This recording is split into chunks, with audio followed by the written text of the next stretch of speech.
Hey everyone, thanks so much for tuning in. Before we get started, I want to ask for a quick favour.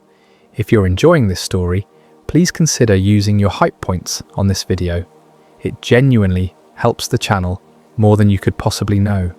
The algorithm notices that support, and it allows me to keep making this content for you. If you're listening over on Spotify, leaving a review there also makes a massive difference. And if you want, drop a comment letting me know what time it is where you are and where in the world you're listening from. We absolutely love seeing where everyone is tuning in.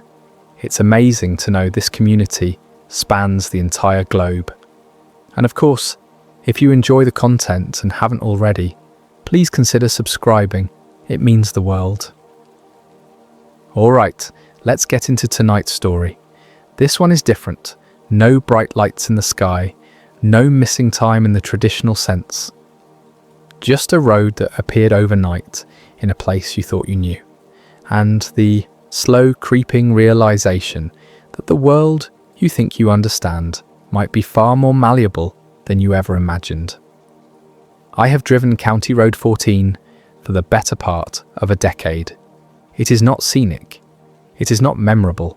It cuts through central Nebraska farmland with the kind of utilitarian efficiency that makes it invisible to most people who use it. Corn on one side, soybeans on the other, a few scattered farmhouses set back from the road, and long stretches of absolutely nothing in between. I drive it twice a week. Every Tuesday and Friday, I make the 40-minute trip from my house in Kearney to a small consulting gig I picked up in Minden. The drive is muscle memory. I know every turn, every pothole, every faded billboard. I could drive it with my eyes closed. So when the road appeared, I noticed immediately. It was early June, a Tuesday. The sun had just cleared the horizon, and the light was that pale, washed-out gold that comes right after dawn. I was about 20. Minutes into the drive, maybe halfway to Minden when I saw it. On my right, just past the Hendricks farm, there was a turnoff. Not a driveway, not a tractor path. A road. It was paved. 2 lanes, faded yellow line down the centre. The asphalt was dark grey, weathered. The kind of colour you only get after years of sun and winter freeze. There were no signs, no reflectors, no indication of where it led or why it existed. I slowed down. Not because I wanted to turn, just because my brain needed a second to process what I was seeing. I had driven past this exact spot hundreds of times. There had never been a road here. I pulled over onto the shoulder and put the car in park. I sat there for a moment, staring at the turnoff. It looked old. It looked like it had been there for decades. The edges were cracked. Weeds grew through the seams. There was a thin layer of dust across the surface, undisturbed except for a single set of tyre tracks that disappeared around a curve about 100 yards in. I checked my mirrors. No other cars. I looked at the farmhouse in the distance. No movement, no lights. I pulled out my phone and opened the map. County Road 14 showed up exactly as it always had. A straight line running east to west. No intersections, no turnoffs, nothing. I zoomed in. I switched to satellite view. I rotated the image, zoomed out, zoomed back in. Nothing. The road I was looking at, the road that was clearly, physically there in front of me, did not exist on the map. I sat there for a long time, long enough that the sun climbed higher and the light shifted from gold to white. Long enough that I started to feel ridiculous for sitting on the side of the road, staring at a turnoff like it was some kind of supernatural event. But it felt wrong. Not dangerous, not threatening, just wrong in a way I could not articulate. Eventually, I put the phone down, shifted back into drive, and continued to Minden. I did not take the turn, not that day. The meeting in Minden was routine. Budget projections for a small agricultural equipment manufacturer. Numbers on spreadsheets, revenue forecasts, the kind of work that occupies your hands but leaves your mind free to wander, and wander it did. I kept seeing that road, the faded yellow line, the cracks in the asphalt, the tyre tracks leading into nothing. I tried to focus. I nodded at the right times. I made notes. I asked questions that sounded engaged and professional. But underneath it all, my thoughts kept circling back to that turn-off. When the meeting ended, I packed up my laptop and headed back to my car. The drive home would take me past the spot again. I told myself I would just glance at it, confirm it was still there, then I would go home and forget about it. But I knew I would not forget about it. Chapter 2. Checking the maps.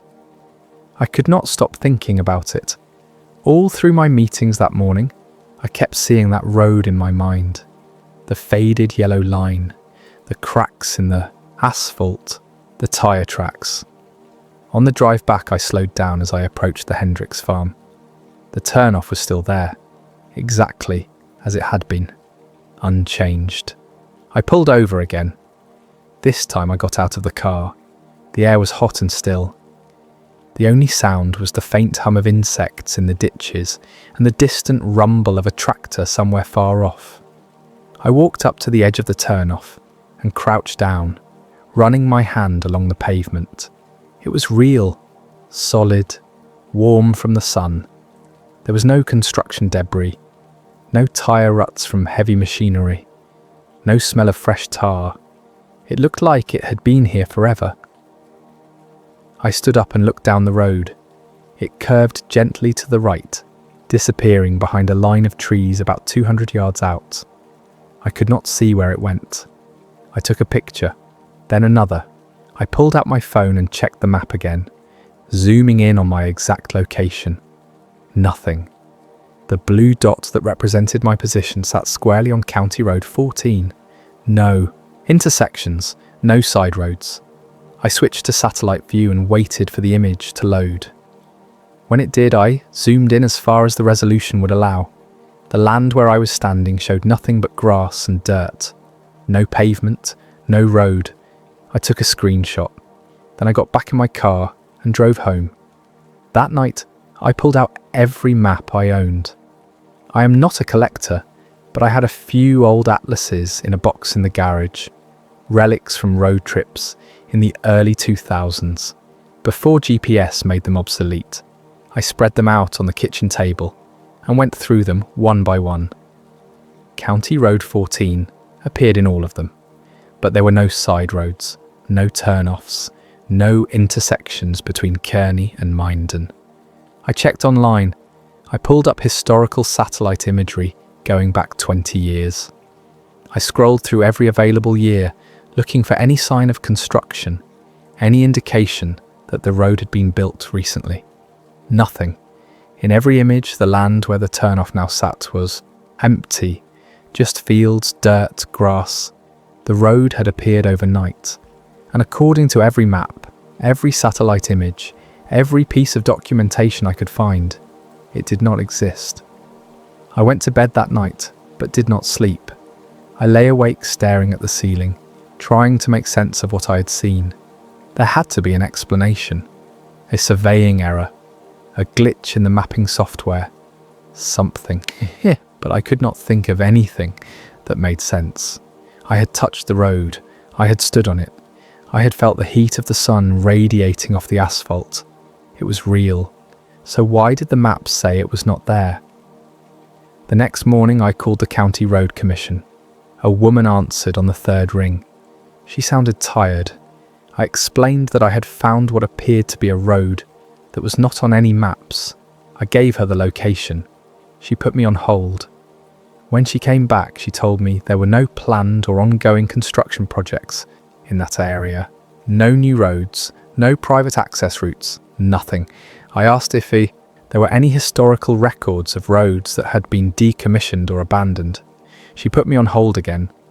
This time, when she came back, her tone had changed. She sounded uncertain. "There is a note in the system," she said slowly, "but it does not make a lot of sense." "What does it say?" "It just says the area is marked as restricted. for surveying purposes. No further details. Restricted by who? It does not say. I thanked her and hung up. Restricted for surveying purposes. What did that even mean? I spent the rest of the day searching online. I looked for reports of similar phenomena. Unexplained roads, places that appeared and disappeared. Anything that might give me a framework for what I was experiencing. I found plenty of stories, urban legends about phantom highways, Reddit threads about people who had driven down roads that did not exist on maps, forum posts from paranormal enthusiasts claiming that certain locations were thin places where reality was unstable. None of it felt right. None of it matched what I had seen. The road was not a legend. It was not a story someone had told me. It was there, physical, real, and I needed to know where it went. Chapter 3, the first drive. I went back on Friday. I told myself I was just going to drive past it again. Confirm it was still there. Maybe take a few more pictures. I was not planning to turn, but when I got there, I slowed down, and then I stopped. And then, without really deciding to, I turned onto the road. The transition was smooth, no bump, no change in the sound of the tyres. The pavement was in better condition than County Road 14, which made no sense given how old it looked. I drove slowly, 20 miles per hour, maybe less. The road curved gently through a stand of cottonwood trees. The branches overhead filtered the sunlight into soft, dappled patterns on the asphalt. It should have felt peaceful. It did not. The first thing I noticed was the silence. Not complete. Silence, the engine was still running. The tyres were still humming against the pavement, but everything else had dropped away. No wind, no birds, no insects. I rolled down the window. Nothing. The air was still. Not calm, still. Like the atmosphere had been paused. I kept driving. The road straightened out after the trees, opening into a wide, flat expanse. There were no crops here, no fences. Just low grass and hard-packed dirt stretching out in every direction. The distance felt wrong. I had been driving for maybe 2 minutes, but when I checked the odometer, it said I had gone almost 3 miles. That was not possible. I had been going 20 miles per hour. The math did not work. I looked in the rear view mirror.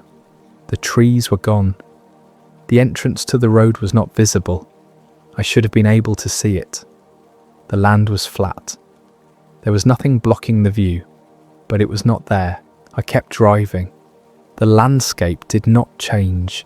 The same flat grass, the same hard-packed dirt, the same empty sky. I checked the odometer again.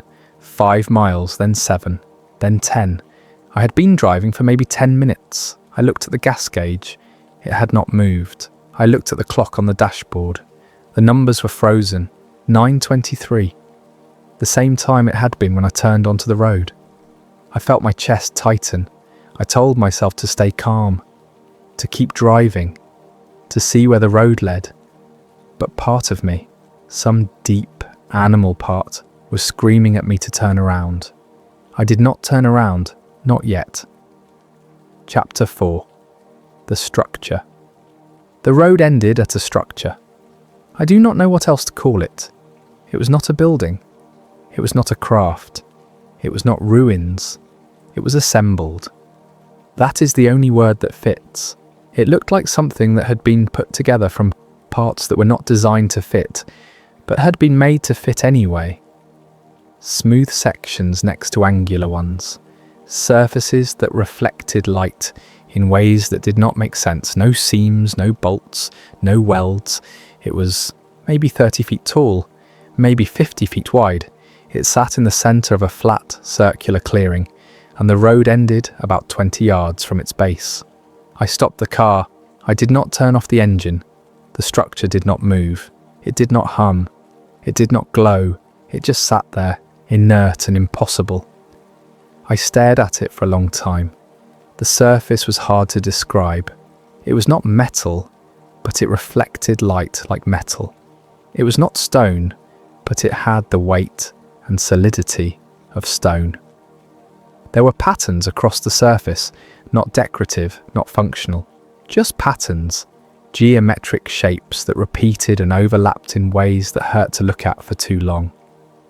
I forced myself to look away, and then I looked up. The sky above the structure was wrong.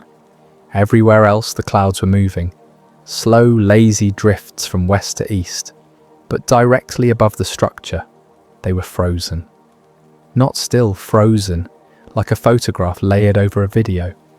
I looked at the sun. It was in the wrong place, not by much, just a few degrees off from where it should have been based on the time and the direction I had been driving. But it was enough to notice, enough to make my stomach tighten. I looked back at the structure. The shadows it cast were falling in the wrong direction. Not opposite, not wildly off, just wrong. Like the light was coming from a source that did not match the sun I could see. I put the car in reverse. I did not back up. I just sat there, gripping the wheel, staring at the structure. And that is when I felt it. Not a sound, not a movement, just a presence. Something was aware of me. Chapter 5. The Missing Sound. I got out of the car. I do not know why. Every instinct I had was screaming at me to leave, but I got out anyway. The silence hit me immediately. It was not quiet, it was absent. Sound did not fade, it stopped. My footsteps on the pavement were muffled, like I was walking on carpet. The car engine, still running behind me, sounded distant, muted. I took a few steps toward the structure. No echo, no reflection. The air swallowed every sound I made. I stopped about 10 feet from the car and looked around. There were no insects, no birds, no rustling grass, no wind. The silence was not natural. It was curated. I felt it in my chest. A pressure. Not physical, not painful, just present. Like the air itself was aware of me. I looked back at the car. It seemed farther away than it should have been. I turned back to the structure. It had not moved. It had not changed. But I felt like it was looking at me, not watching, not studying, just aware. I stood there for a long time. I do not know how long. Time felt slippery. My thoughts kept sliding off the moment, drifting into nothing, then snapping back. I checked my phone. The time display showed 10:23. I blinked. I checked again. 10:17. I stared at the screen. The numbers did not change. They just sat there. 10:17. I looked up at the sun. It had not moved. I looked back at the structure, and I realized I could not remember why I had come here. The thought should have terrified me, but it did not. It just floated there, distant and unimportant. I took another step toward the structure. The pressure in my chest increased, not painful, just heavier. I could see details now. The patterns on the surface were not random. They were deliberate, precise. They formed shapes that looked almost like language, but not any language I recognized. I reached out. My hand stopped a few inches from the surface. Not because I decided to stop, it just stopped. Like there was an invisible barrier. I tried to push through. My hand would not move. I pulled back. The resistance disappeared. I tried again. Same result. I was not allowed to touch it. The thought came to me clearly, fully formed, as if someone had spoken it directly into my mind. I was not allowed to touch it. I took a step back. The pressure eased slightly. I took another step. The pressure eased more. I looked around. The clearing was perfectly circular. The grass at the edges was the same height as the grass in the centre. No variation, no signs of disturbance. I looked at the road behind me. It stretched out into the distance, straight and empty. The car was still there, still running, but it looked smaller now, farther away. I looked at my phone again. 10:23. I closed my eyes. I took a breath. When I opened my eyes, the structure was closer. I had not moved. I was certain of it. But the structure was closer. I could see my reflection now in one of the smooth sections, but it was not quite right. The proportions were off. The angle was wrong. I stared at my reflection. It stared back, and then it moved, not much, just a slight tilt of the head, a shift in posture. I had not moved. I took a step back. My reflection did not. I turned and ran. Chapter 6. The Awareness. I do not remember getting back to the car. One moment I was running, the next I was behind the A. Wheel, door closed, hands shaking. I looked in the rearview mirror. The structure was exactly where it had been. No closer, no farther. I looked at the dashboard clock. 10:23. I shifted into reverse and backed up hard, spinning the wheel, turning the car around. The structure disappeared from view. I shifted into drive and pressed the accelerator. The road stretched out ahead of me, straight and empty. I pushed the speed up. 30, 40, 50. The trees did not get closer. I checked the odometer. It was rolling. The numbers were changing, but the trees were not getting closer. I kept my foot on the accelerator. 60, 70. The engine was roaring now. The tyres were humming, but the landscape was not moving. I was driving, but I was not going anywhere. I looked in the rear view mirror. The structure was back, not behind me, not in the distance, just back, visible in the mirror even though I had turned away from it, even though it should have been out of sight. I looked forward. The trees were suddenly there. I slammed on the brakes. The car skidded to a stop. I was through the trees. I was back on County Road 14. The sun was directly overhead. The wind was blowing. Birds were singing in the ditches. I pulled over onto the shoulder and sat there shaking. I checked my phone. 2:47. I had left for Minden at 8:30 that morning. I had turned onto the road around 9. I had been gone for more than 5 hours. I looked at the clock on the dashboard. It matched the phone. 2:47. I put my head in my hands and tried to breathe. The awareness was still there.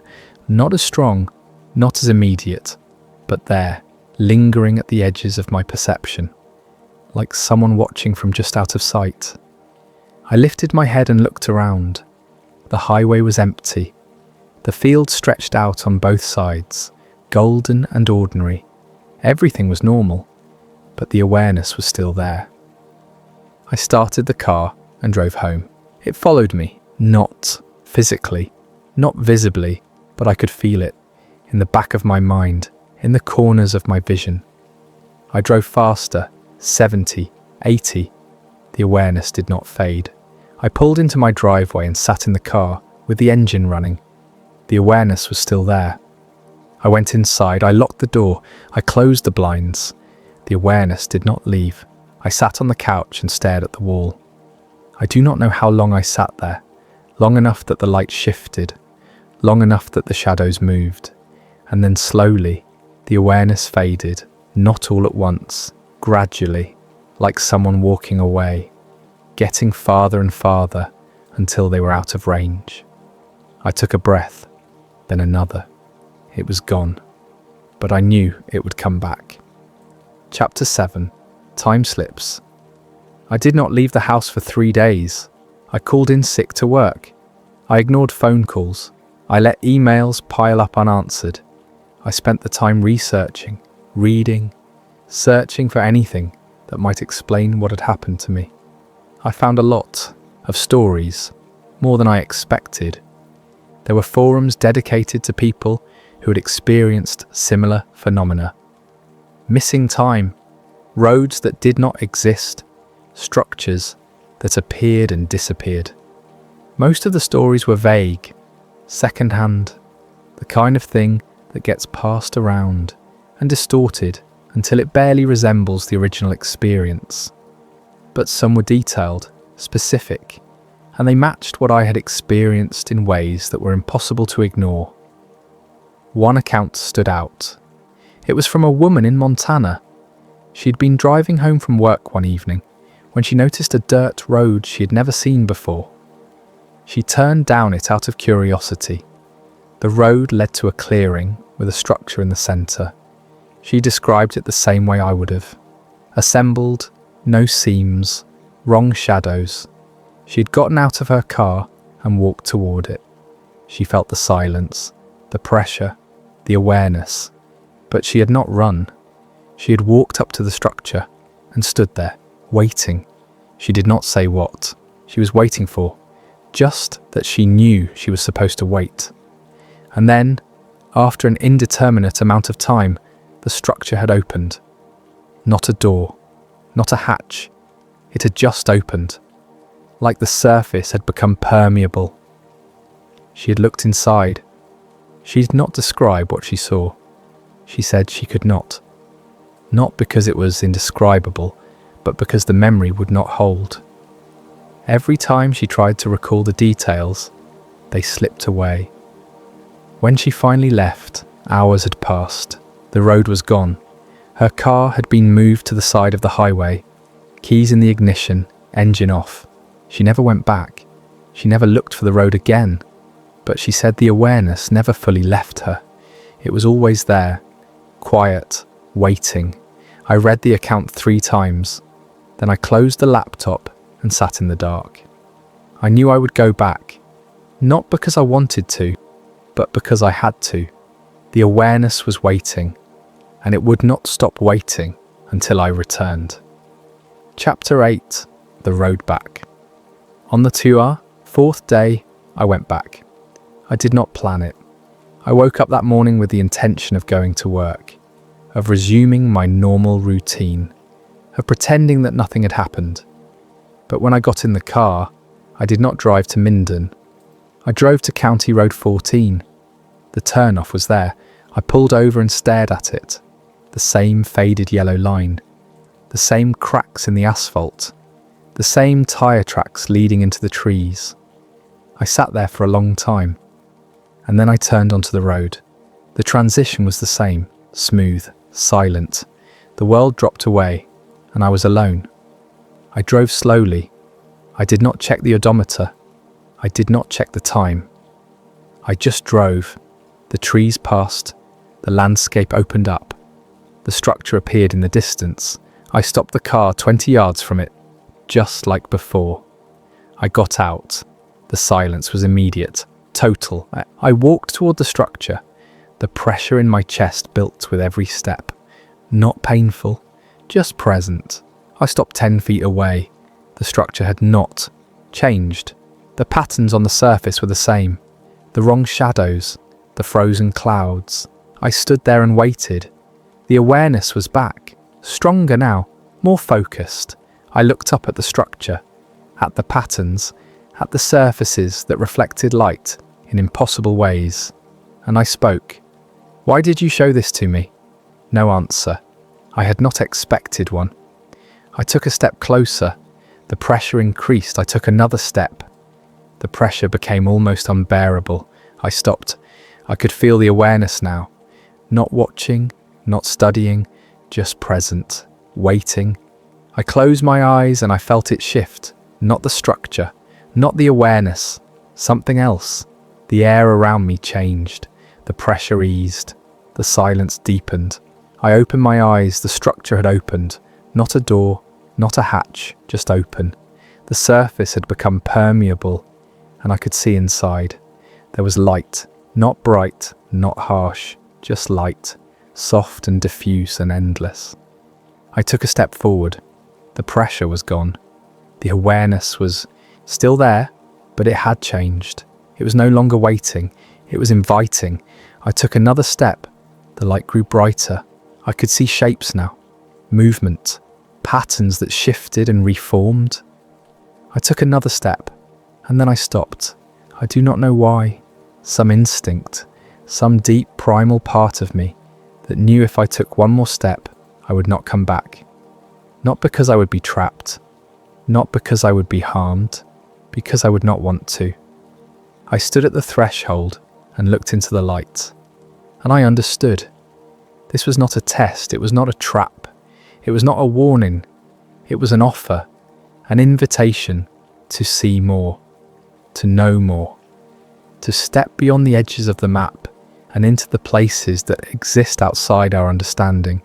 I stood there for a long time, and then I took a step back. The structure closed, the light disappeared, the awareness shifted again.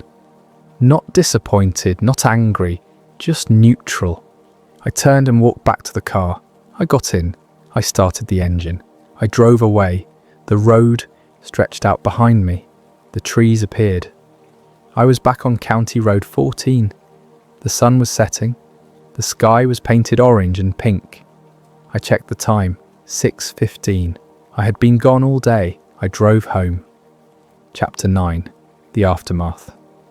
I did not go back. Not the next day, not the next week, not the next month. The road was still there. I saw it every time I drove to Minden, but I did not turn onto it. The awareness was still there too. Faint now, distant, but present. It was waiting. I tried to go back to normal. I went to work. I paid my bills. I had conversations with people who had no idea what I had seen. But normal felt hollow now, thin. I had been shown something. I had been offered something, and I had walked away. I told myself it was the right choice, that I had made the smart decision, that whatever lay beyond that threshold was not meant for me. But I did not believe it. I spent my evenings researching, reading accounts from other people who had experienced similar things, trying to find some framework, some explanation, some way to make sense of what I had seen. I found a pattern. Not everyone who encountered the structure walked away. Some went inside, and of those who went inside, very few came back. The ones who did come back were changed, not physically, not obviously, but changed. They spoke differently. They saw things differently. They described the world in ways that made it clear they were no longer fully part of it. One man said he could see the edges now, the places where reality folded over itself, the seams in the fabric. A woman said she could hear the hum, a low, constant vibration that ran through everything, the sound of the world itself. Another man said he could feel the awareness all the time now, not just in specific places, everywhere, in every moment. They all said the same thing. They could not go back, not physically. They were still here, still walking around, still living their lives, but they were no longer part of this world, not fully. They existed in the spaces between, in the margins. I read their accounts and felt a cold certainty settle over me. That was what the structure had been offering. Not knowledge, not power, not answers, a place outside, a perspective beyond, and I had turned it down. Chapter 10. The road is gone. 3 months after my last visit, the road disappeared. I was driving to Minden on a Tuesday morning. I passed the Hendricks farm. The turnoff was not there. I pulled over and got out. The ground was undisturbed, no pavement, no cracks, no tyre tracks, just dirt and grass, exactly as it had been before the road appeared. I stood there for a long time, staring at the empty space. The awareness was gone too, not faded, not distant, gone. I got back in the car and drove to Minden. I went to my meeting, I came home, and for the first time in months I felt alone, truly alone. The awareness had been with me for so long that I had stopped noticing it. But now that it was gone, the absence was overwhelming. I went home that night and pulled out all my notes, all my research, all the maps and screenshots and photographs. I looked at the picture I had taken of the turnoff on that first day.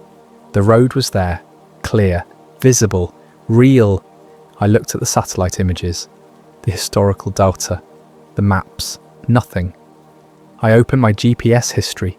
The days I had driven down the road showed straight lines, no detours, no turns. It was as if it had never existed. I closed the laptop and sat in the dark.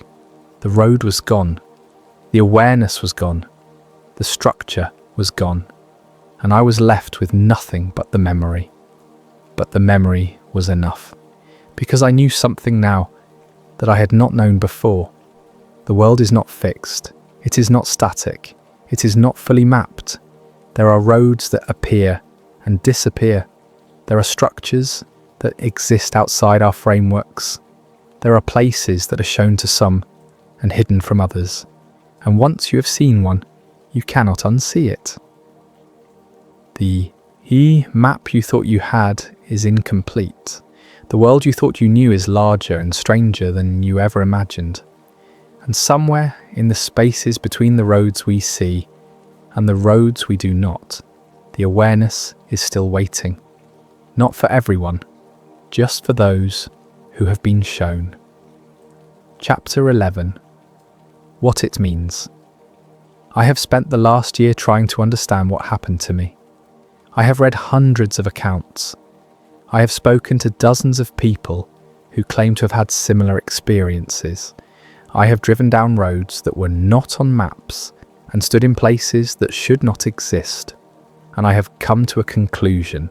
The structure was not alien. It was not supernatural. It was not paranormal. It was cartographic. That sounds absurd, I know, but it is the only explanation that makes sense. We think of maps as representations of reality, as tools we use to navigate the world. But they are more than that. They are filters. They are frameworks. They are the way we organize space and make it comprehensible. But what if the map is not passive? What if it shapes what we see? What if the roads we drive, the places we visit, the world we inhabit, are all defined by the maps we carry? And what if there are places that exist outside those maps? Places that are real but not included. Not because they're hidden, but because they do not fit the framework. The structure was one of those places. It was not hidden. It was not concealed. It was simply outside the map. And when I drove down that road, I stepped outside the framework. I saw a piece of the world that exists beyond the edges. And once you have seen it, you cannot go back. Not because you're changed, not because you're broken, but because you know now that the map is incomplete, that there is more out there than what is marked and labelled and documented. And that knowledge changes everything. Chapter 12. The Return. 6 months after the road disappeared, I saw it again. Not the same road, a different one.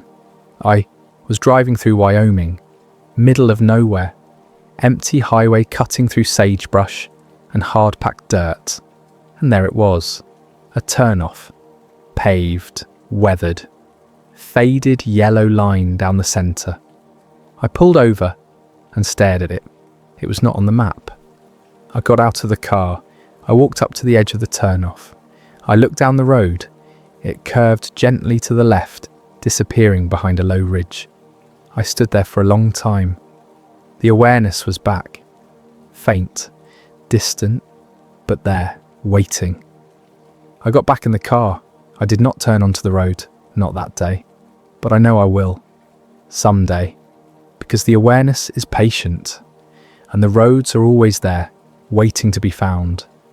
And once you've been shown one, you will always see them. The turnoffs that do not exist. The places that are not marked. The structures that sit just outside the edges of the map. They are there. They have always been there. We just do not see them. Not unless we are meant to. Epilogue. Why it was shown. I do not talk about it. What would I say? That I drove down a road that did not exist? That I saw a structure that should not have been there? That I lost hours in the middle of the day and nobody noticed? People would think I imagined it, or that I had some kind of episode, and maybe they would be right, but I do not think they are. I think I was shown something. Not by accident, not as a warning. Just shown. I do not know why. I do not know what the structure was. I do not know where the road came from, or where it went, but I know it was not random. The awareness I felt was not hostile. It was not curious. It was not indifferent.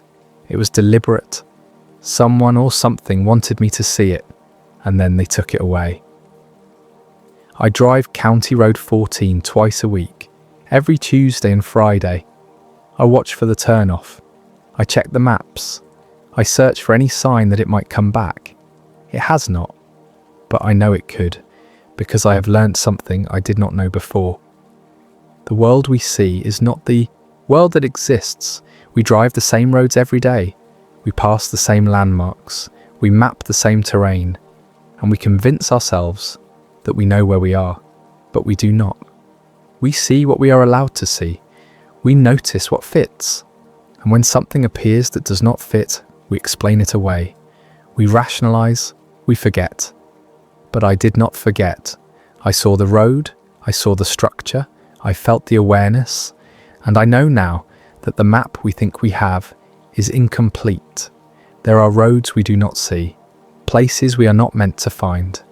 And sometimes, for reasons we cannot understand, we are shown a piece of what lies beyond the edges. Not to teach us, not to warn us, just to remind us that we never had the full picture to begin with. I do not know if the road will come back, but if it does, I will be ready. Because the next time I am shown something, I will not run. I will look, and I will remember. The maps we carry are incomplete. The roads we see are not the only roads that exist, and somewhere in the spaces between what is known and what is hidden, the awareness is waiting. Not for everyone, just for those who have been shown. And once you have been shown, you can never go back to believing the map is complete. You will always wonder what lies beyond the next turn, what roads exist that are not marked, what structures sit just outside the framework of our understanding. You will always be looking for the turn-off that does not exist.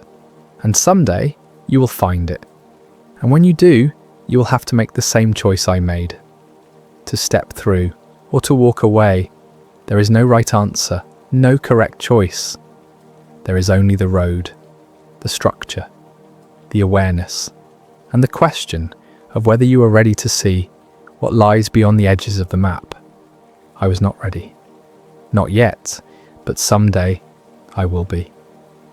And when that day comes, I will take that final step. I will walk through the threshold, and I will see what exists on the other side. Not because I have to, not because I am compelled, but because I was shown. And once you've been shown, you cannot forget. The road is out there, waiting. The structure is out there, waiting. The awareness is out there, waiting. And when you are ready, it will show itself again. Not as a threat, not as a mystery, but as an invitation to step beyond the edges, to see the world as it truly is, to understand that the map we carry is not the territory itself. That is what I learned. That is what the road showed me.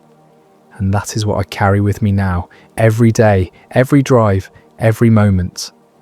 The knowledge that the world is larger than we think, stranger than we imagine, and full of roads that exist just outside our perception. All you have to do is be ready to see them. And if you're very lucky or very unlucky, one of those roads will appear for you. A turn-off that was not there before, a road that does not exist on any map, and a structure at the end waiting, always waiting for those who have been shown, who have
They told us it was the war that made men see things.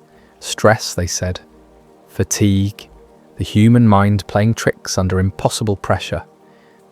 But I know what I saw in the winter of 1943, and I know it wasn't exhaustion or imagination or some experimental weapon the Germans were testing over East Anglia. I was 22 years old, a mechanic with the 381st Bombardment Group, stationed at Ridgewell Airfield in Essex, England. Our job was to keep the flying fortresses in the air, to patch bullet holes and replace hydraulic lines, and pray the boys made it back from their bombing runs over occupied Europe. It was brutal work, honest work, and I was good at it. But this isn't a war story. It's not a ghost story either, though God knows there were enough ghosts at Ridgewell by the time I left. This is something else entirely, something I've carried for more than 30 years without speaking a word of it to anyone who mattered. My wife thinks I have nightmares about the war. My children think I'm just an old man who stares too long at the night sky. They're not entirely wrong, but they're not right either. I'm writing this down now because I found something. Documents, proof that I wasn't alone, that what happened in those woods wasn't some private madness.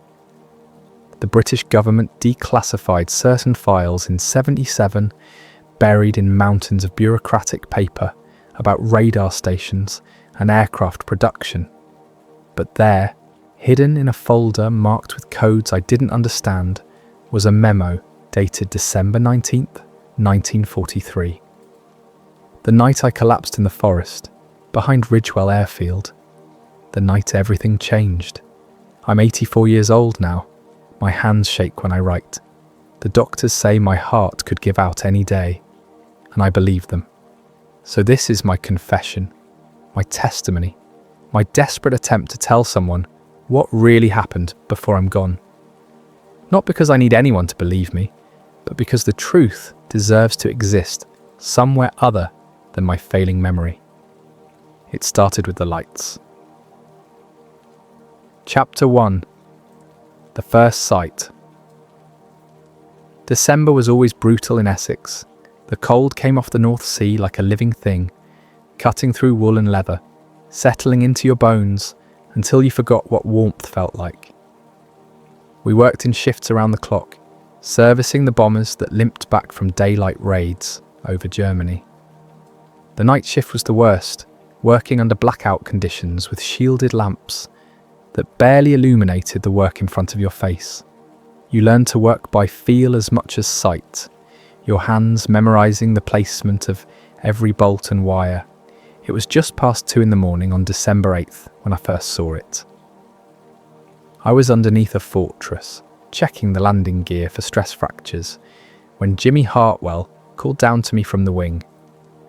Jimmy was from Ohio, a kid with freckles who still wrote to his mother every week.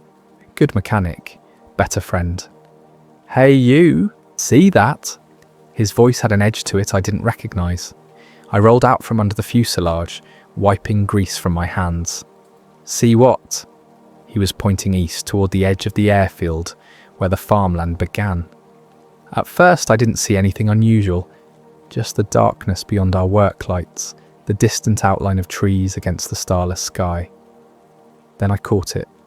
A light, orange, roughly circular, hovering maybe 200 feet above the ground. It wasn't moving like an aircraft, no sound of engines, no navigation lights, just this steady, pulsing glow that seemed to drift slowly southward. "Weather balloon," I suggested, though I didn't believe it even as I said it. "At 2 a.m? Jimmy climbed down from the wing. "And look how it's moving." He was right. The light was executing a pattern, a slow figure 8 that no balloon could manage, especially not in the December wind that was currently making our work lights swing on their stands. 2 other mechanics had stopped working now, all of us watching this impossible thing trace its geometric path across the sky. Then it stopped, just hung there, motionless, for maybe 30 seconds. And I swear, even from that distance, I felt something, not saw, felt, like the air itself was watching us back. Jesus Christ, someone whispered. The light shot upwards so fast it left an afterimage on my vision, disappearing into the cloud cover in less than a second. The acceleration was impossible. Nothing we had, nothing the Germans had, could move like that. The human body would be crushed by G-forces from that kind of speed. We stood there in the cold for several minutes, nobody speaking, all of us staring at the empty sky where the light had been. Finally, the shift supervisor came over, a sergeant named Anderson, who'd flown missions before a flak injury grounded him permanently. "Back to work," he said quietly, "and not a word about this to anyone. Understood?" "But Sarge, we all saw—" "I know what you saw. I saw it too. But we don't talk about it. Not if you want to stay out of the stockade. The brass has been very clear about this. Anyone reporting unusual aerial phenomena gets sent for psychiatric evaluation. War nerves, they call it. You want to spend the rest of the war in some hospital being asked how you feel about your mother?"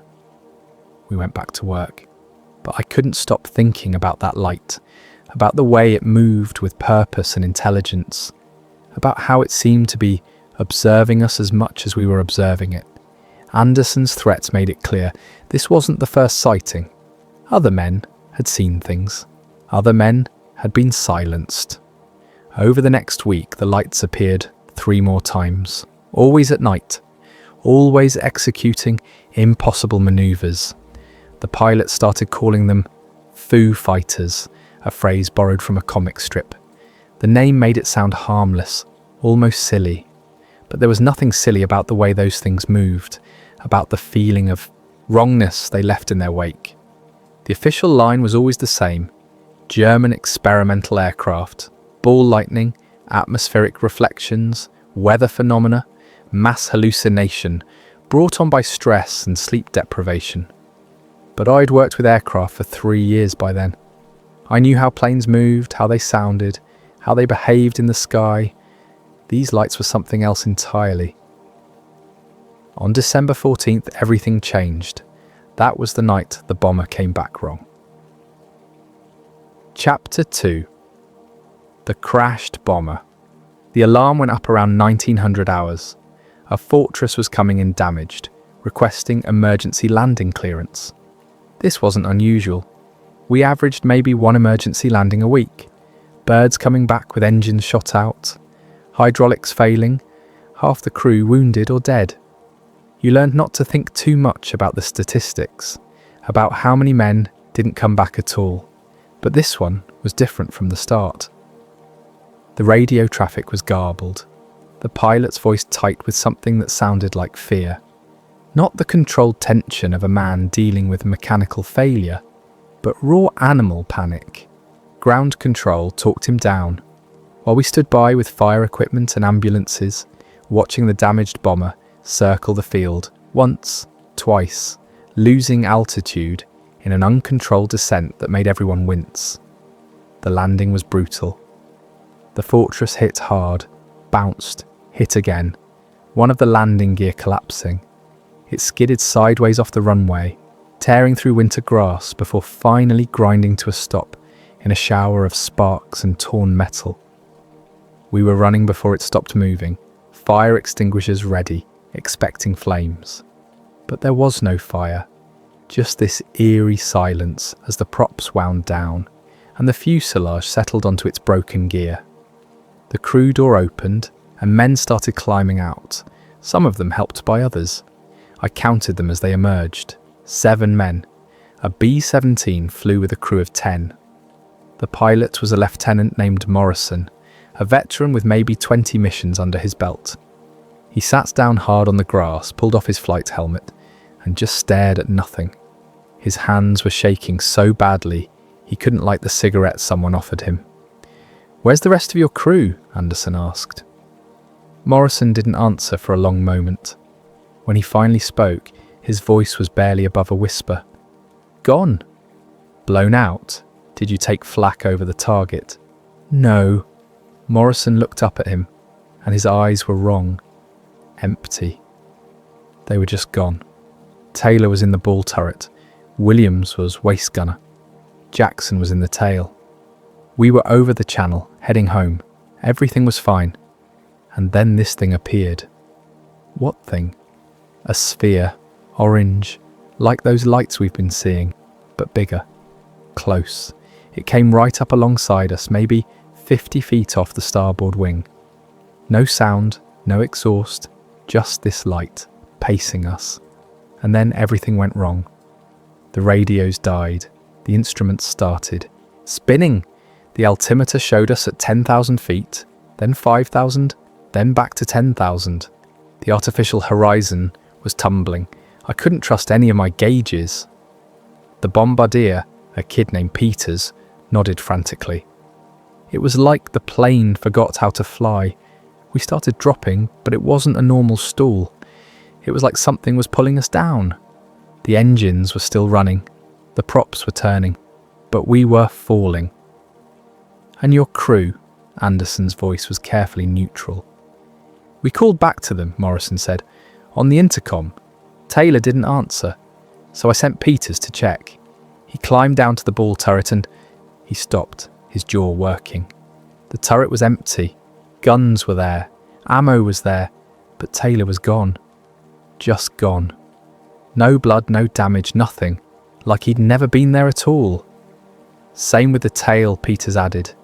Jackson's position was empty. His equipment was all there. His logbook was open. But he was just gone. I felt something cold settle in my stomach. Around me, the other mechanics had gone very quiet. "How long did this last?" Anderson asked. "Maybe 2 minutes. Then the sphere just shot away. Straight up, faster than anything I've ever seen. And as soon as it left, the instruments came back. The radio started working again. We called for the rest of the crew, but nobody answered from the waist or the tail or the ball turret. 3 men just gone. Military police arrived within 20 minutes. They came in 2 trucks, moving with an efficiency that suggested they'd done this before. They took Morrison and his crew away for debriefing. They confiscated the bomber's flight logs, the navigator's maps, the radio operator's notes. They cordoned off the damaged fortress with armed guards and wouldn't let any of us near it. I was still there an hour later when I saw something that made my skin crawl. An officer I didn't recognise, wearing an American uniform, but with insignia I'd never seen before, was examining the bomber with what looked like a Geiger counter. He was paying particular attention to the ball turret, to the tailgun position, running his equipment over surfaces and taking readings. He caught me watching and stared at me for a long moment. Then he walked over. "What's your name, son?" "Private First Class Thomas Bennett, sir." "You work on this bird?" "Not this specific one, sir, but I work on B-17s, yes, sir." "You see it come in?" "Yes, sir." "Notice anything unusual about it before it landed?" I hesitated. Something in his eyes told me this was a test, that my answer mattered more than I understood. "Just that it was damaged, sir. Landing gear trouble." He nodded slowly. "Good answer. Keep it that way." The crew experienced combat fatigue. The missing men were blown out during a flak burst over France. "That's the official report. That's what happened. You understand?" "Yes, sir." "I hope you do, Private. For your sake, I really hope you do." He walked away, leaving me standing there in the December cold, watching armed guards surround an empty bomber that had lost 3 men to something that wasn't flak and wasn't combat fatigue. That night, I couldn't sleep. I kept thinking about those empty gun positions, about the sphere pacing the bomber, about Morrison's empty eyes. And I kept thinking about something I'd overheard while the MPs were securing the plane. One of them had said something to another. Just 2 words, but they stuck in my mind like a splinter. Type blue. I didn't know what it meant then, but I would learn. Chapter 3. The Official Silence. The next 3 days were strange. Morrison and his crew remained in isolation, held somewhere in the base's administrative building. The damaged bomber sat under guard on the far side of the field, covered with tarps, untouchable, and everyone who'd witnessed the landing was called in for individual debriefings. My turn came on December 17th. 2 officers, both American, both wearing those same unfamiliar insignia. The room was cold and windowless, just a table and 3 chairs, and a single light bulb hanging from the ceiling. They asked me to describe what I'd seen. I told them about the emergency landing, the damaged gear, the crew emerging. I didn't mention Morrison's story about the sphere or the missing men. That wasn't what I'd seen personally, just what I'd heard. "Did you observe anything unusual about the aircraft's approach?" the older officer asked. He had grey at his temples and the kind of tired eyes that suggested he'd been asking these questions too many times. "Just that the pilot seemed to have trouble controlling it, sir. No unusual lights? No phenomena in the sky?" "No, sir." "The crew mentioned losing men during the mission. Did you witness any evidence of this?" "I saw 7 men exit the aircraft, sir. I don't know how many were supposed to be aboard." The younger officer leaned forward. "Have you seen any unusual aerial phenomena during your time at Ridgewell? Lights in the sky, unusual aircraft, anything that didn't seem normal?" I thought about the orange lights, about the figure 8 pattern, about Anderson's warning about psychiatric evaluation. "No, sir, nothing unusual." They exchanged a glance. The older officer closed his notebook. "Private Bennett, what you witnessed was a standard emergency landing following combat damage. 3 crew members were lost due to flak over the target. The pilot and co-pilot experienced spatial disorientation due to instrument failure, which explains any confused reports they may have made upon landing. This is what's happened. This is what you will tell anyone who asks. Do you understand?" "Yes, sir." "Good. Because spreading rumours about unusual phenomena during wartime can be considered detrimental to morale. In extreme cases, it can be considered treasonous. The enemy would love nothing more than to have our aircrews distracted by ghost stories. And superstition, we can't allow that. Do you understand?" "Yes, sir." "You're dismissed." I walked out of that room knowing I'd just been threatened, knowing that whatever had really happened to that bomber, the truth was classified at a level that made regular military secrets look like casual conversation, and knowing that I wasn't the first person they'd had this conversation with. Over the next few days, the base settled into an uneasy routine. Morrison's crew was transferred out, sent to different units scattered across England. The damaged bomber was taken away on flatbed trucks under cover of darkness. The armed guards disappeared. It was like the whole incident had been erased, but the pilots kept seeing things. Foo fighters appeared on nearly every mission now, pacing the bomber formations, darting between aircraft, sometimes following individual planes all the way back across the channel. The official policy was to ignore them, to focus on the mission, to not let German tricks distract from the job at hand. Except they weren't German. I knew that with absolute certainty, even if I couldn't prove it. The Germans were good, but they weren't magic, and those lights moved like magic. On the night of December 18th, I was lying in my bunk, unable to sleep, listening to the sounds of the base at night. Distant engines, wind rattling the Quonset hut, someone snoring 3 bunks down, and then I heard something that made me sit up. 2 officers walking past outside, their voices carrying in the cold air. Another type blew over Thurley, same pattern as Ridgewell. How many does that make this month? 7 confirmed, God knows how many unreported. London says they're increasing the frequency of phenomena reports. Every base commander from here to Scotland has orders to document and forward immediately.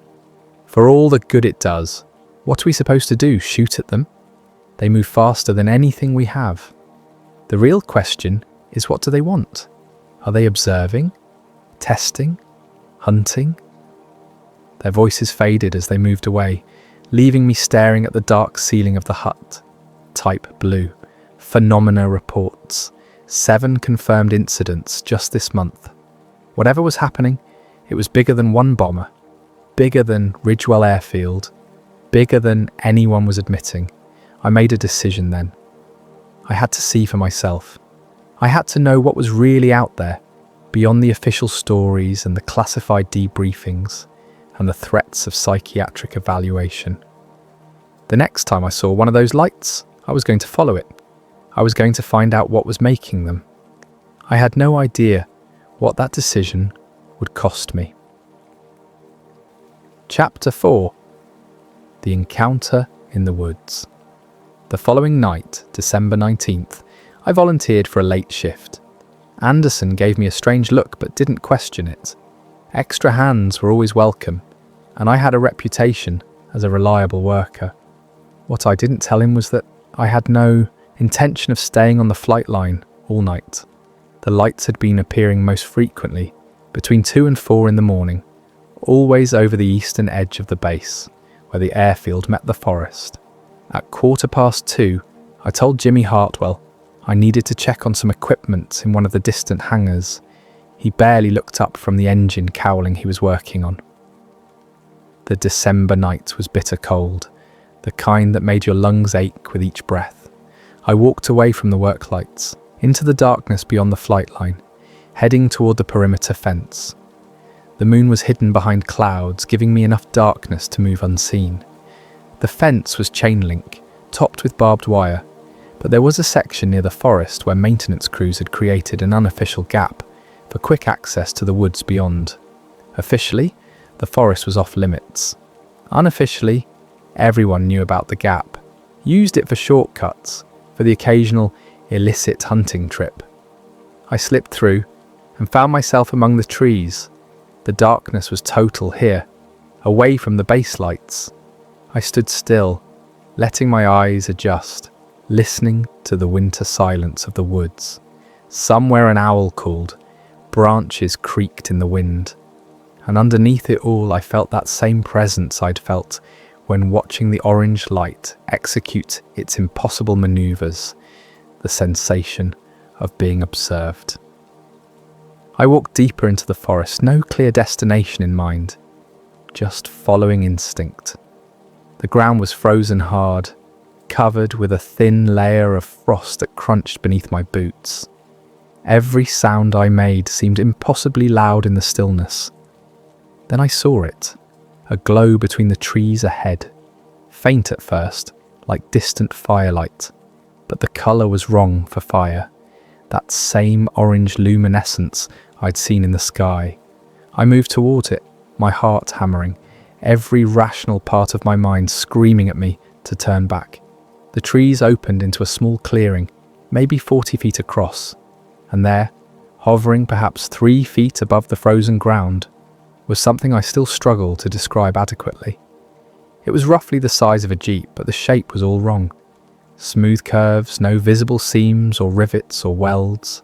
The surface looked almost liquid in the way it reflected the orange glow, which seemed to emanate from within rather than from any external light source.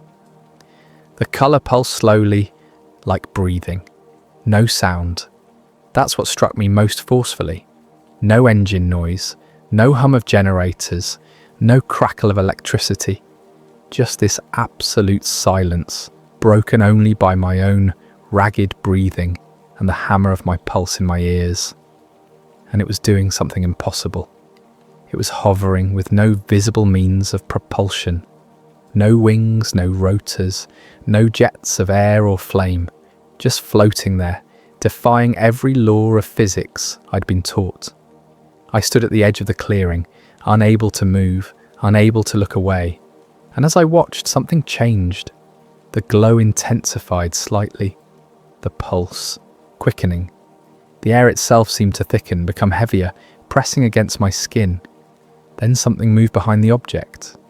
A figure, tall, very tall, perhaps 7 feet, thin, moving in a way that looked studied, artificial, like someone who'd learned to walk by watching rather than by instinct. It stepped out from behind the hovering craft, and I saw it clearly in the orange light. Not human. That was immediately, viscerally obvious. The proportions were wrong. The joints bent in ways that suggested a fundamentally different skeletal structure. The head was larger than it should be, the limbs too long and too slender. It wore something, a covering or suit that was the same seamless material as the craft, reflecting the orange light. It turned toward me, and though I couldn't see eyes in any conventional sense, I knew it was looking at me, knew it saw me, knew I'd been expected. My legs went weak. I wanted to run, wanted to scream, but I couldn't move, couldn't breathe. The air had become so heavy it was like being underwater, like the pressure at depth, squeezing me from all sides. The figure raised one long arm, not threatening, just a gesture of acknowledgement. And then something happened that I still can't fully explain. Images flooded my mind. Not pictures exactly, more like concepts given visual form. I saw symbols, geometric patterns that seemed to shift and reconfigure as I tried to focus on them. I saw Earth from high above, as if viewed from orbit, but this wasn't any photograph I'd ever seen. The perspective was wrong, the angle impossible. I saw what looked like star charts, but the constellations were unfamiliar, arranged in patterns I didn't recognize. And underneath it all, I felt something trying to communicate. Not words, nothing so simple as language, but raw meaning being pressed directly into my consciousness. Curiosity. That came through most clearly. Whatever this thing was, wherever it came from, it was curious about us, about me. But there was something else too, buried beneath the curiosity. Something that felt like warning, like urgency, like time running out. The pressure in my head built to an unbearable level. My vision started to tunnel, darkness creeping in from the edges. I tried to stay conscious, tried to understand what was being shown to me. But the human mind wasn't built for this kind of direct information transfer. The last thing I remember was falling, the frozen ground rushing up to meet me, and the orange glow intensifying to a point where it was no longer light but something else entirely, something that existed beyond the normal spectrum of human perception. Then nothing. Chapter 5. The impossible moment. When consciousness returned, it came in fragments. First sensation, cold seeping through my uniform, frost on my face, the metallic taste of blood in my mouth where I'd bitten my tongue. Then sound, wind in the bare branches, the distant rumble of aircraft engines from, the base. Then sight, grey dawn light filtering through the trees above me. I was lying on my back in the clearing. The craft was gone. The figure was gone. The only evidence that anything had happened at all was the complete absence of frost in a perfect circle around where I lay, as if the ground had been warmed by some invisible heat source. I sat up slowly, every muscle aching like I'd been beaten. My watch was on my wrist, but the crystal was cracked and the hands had stopped at 3:17 in the morning. I had no idea what time it actually was now, but the quality of light suggested dawn, which would make it close to 7:30. 4 hours. 4 hours of missing time that existed only as a blank space in my memory. I staggered to my feet, using a tree for support. My head pounded with the worst headache I'd ever experienced, a deep throbbing that seemed to pulse behind my eyes. When I closed them, I saw after images of those geometric symbols, still shifting and reconfiguring, trying to tell me something I couldn't quite grasp. I made my way back through the forest, through the gap in the fence, back toward the flight line. The shift had changed. New mechanics were working on the planes, day crew replacing night crew. I must have looked like hell because the first person who saw me, a sergeant named Collins, immediately grabbed my arm. "Jesus, Bennett, what happened to you? You look like you've been in a fight." I fell in the dark, hit my head. "You need the infirmary, come on." "No, I'm fine, I just need..." "You're not fine, you've got blood on your face, and you can barely stand. That's an order, Private. Infirmary, now." He walked me to the medical station, a small building near the administrative offices. The medic on duty, a corporal named Hayes, sat me down and started checking me over. He cleaned the blood from where I'd bitten my tongue, shone a light in my eyes, checked my pupils. "You might have a concussion," he said. "How long were you unconscious?" "I don't know. A few minutes, maybe." "Your watch is broken. When did that happen?" I looked at the stopped watch, at the hands frozen at 3:17. "When I fell, I guess?" Hayes frowned. "That's weird." "What is?" "Every watch on base stopped last night. Some kind of electromagnetic phenomenon, they said. Happened around 3 in the morning. Lasted maybe 15-20 minutes. Then everything started working again. Except yours, apparently." The room seemed to tilt. "Every watch? Every single one. Also screwed up the radar briefly. The brass is investigating it. But between you and me, I think it's got something to do with those lights people keep seeing. Though officially, I didn't say that." "What time did you say it happened?" "Around 3. Why?" "Because that's when my watch stopped. That's when I was in the clearing, when the pressure in my head became unbearable, when the orange glow intensified to that impossible brightness. Whatever happened to me had affected the entire base." "Bennett, you okay? You're looking pale." "I'm fine," I lied. "Just tired." "I'm going to recommend bed rest for at least 12 hours. No duty until you're cleared. I'll write it up for your CO."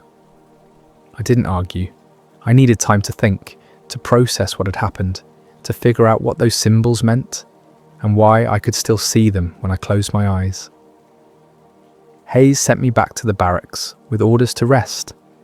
I lay on my bunk, listening to the sounds of the base, trying to remember more of what happened in those lost hours. But there was nothing, just that blank space between falling and waking, with only the symbols and images remaining as proof that something had occurred. That afternoon I heard about the radar logs. Officially, they showed a brief equipment malfunction. Unofficially, they showed something else. A blank spot. 17 minutes of missing data, as if every piece of electronic equipment on base had simply stopped working for that exact period of time. 17 minutes. Not 15 or 20 like Hayes thought. Exactly 17 minutes of synchronized temporal disruption.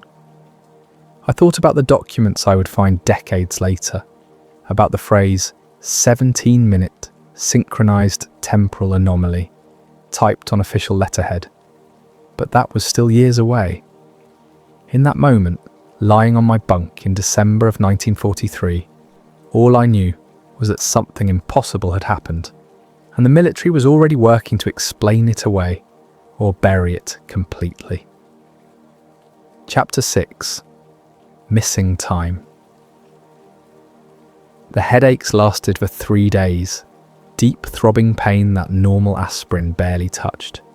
Hayes kept me off duty, checking on me twice a day, monitoring my pupils and my responses to basic cognitive tests. He thought it was a concussion. I knew it was something else. The symbols wouldn't leave me alone.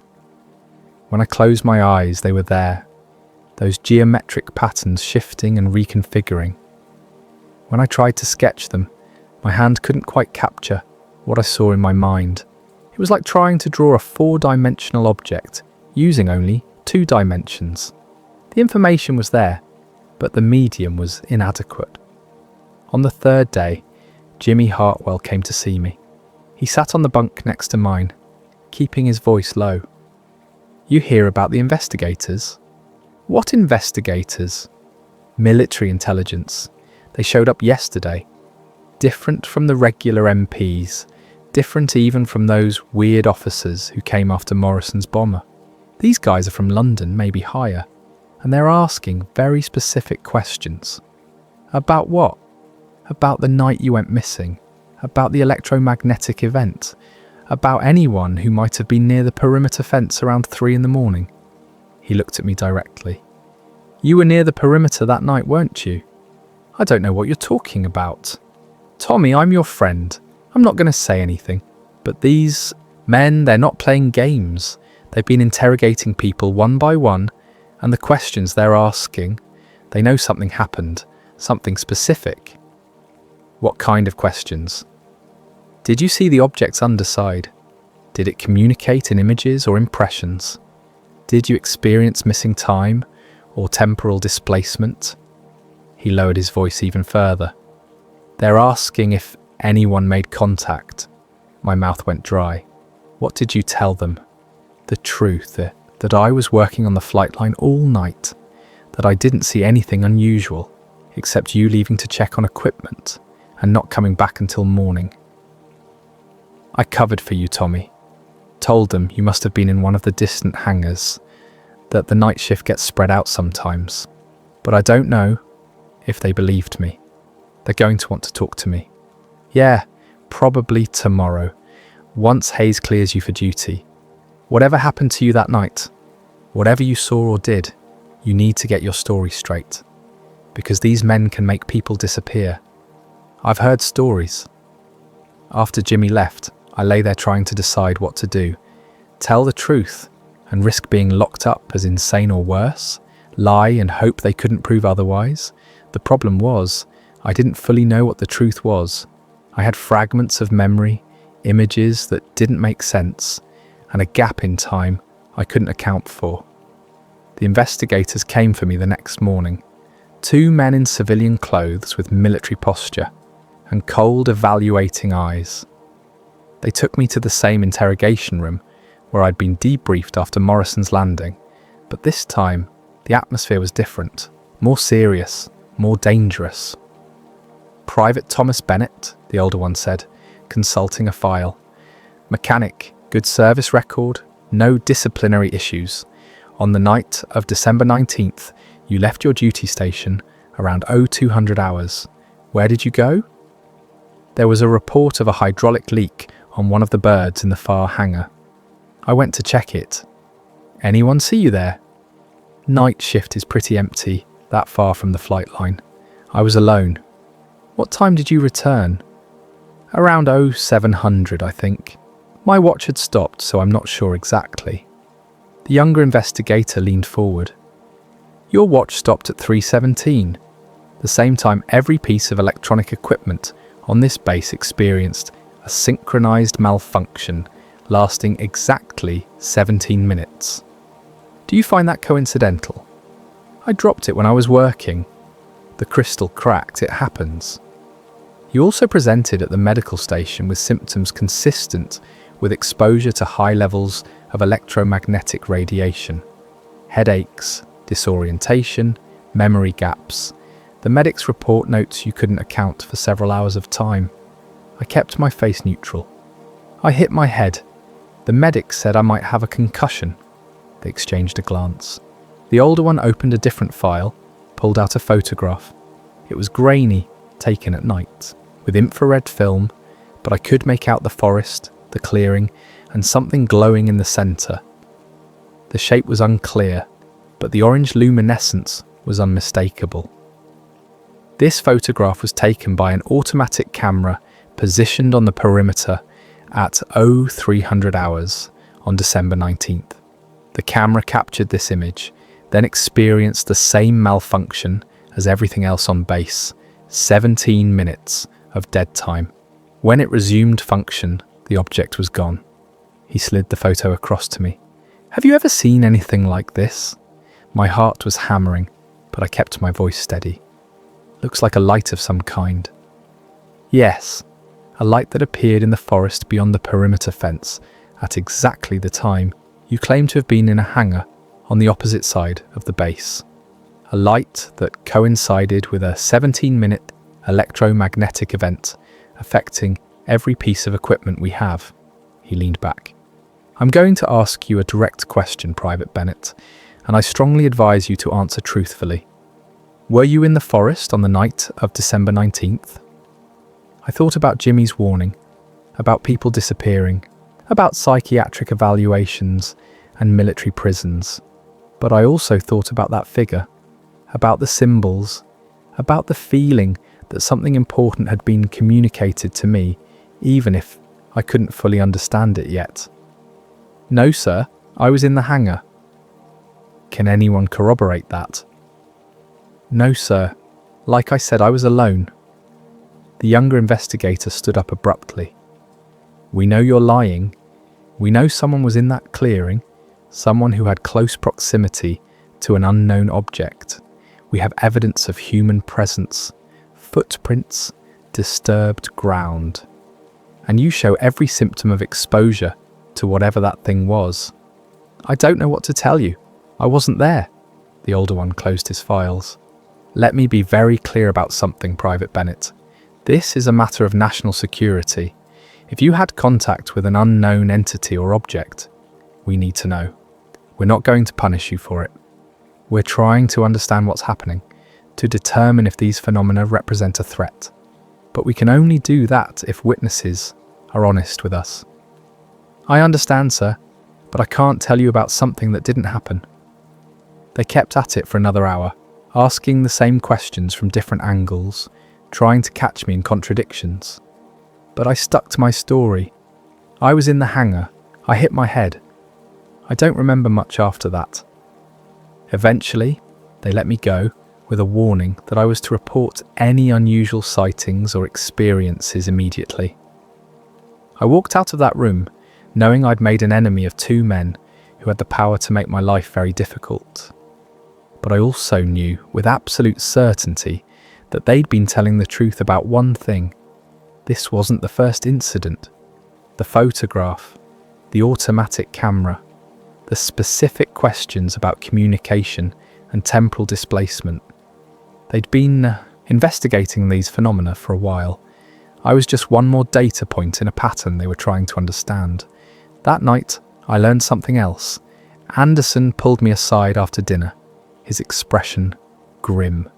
Those investigators are ordering a cleanup of the forest area. They're bringing in trucks tomorrow, digging up soil samples, doing a full forensic sweep of the site. He looked at me carefully. Whatever was there, they want to make sure it's completely documented before they sanitize the location. After tomorrow, that whole section of forest is going to be off limits.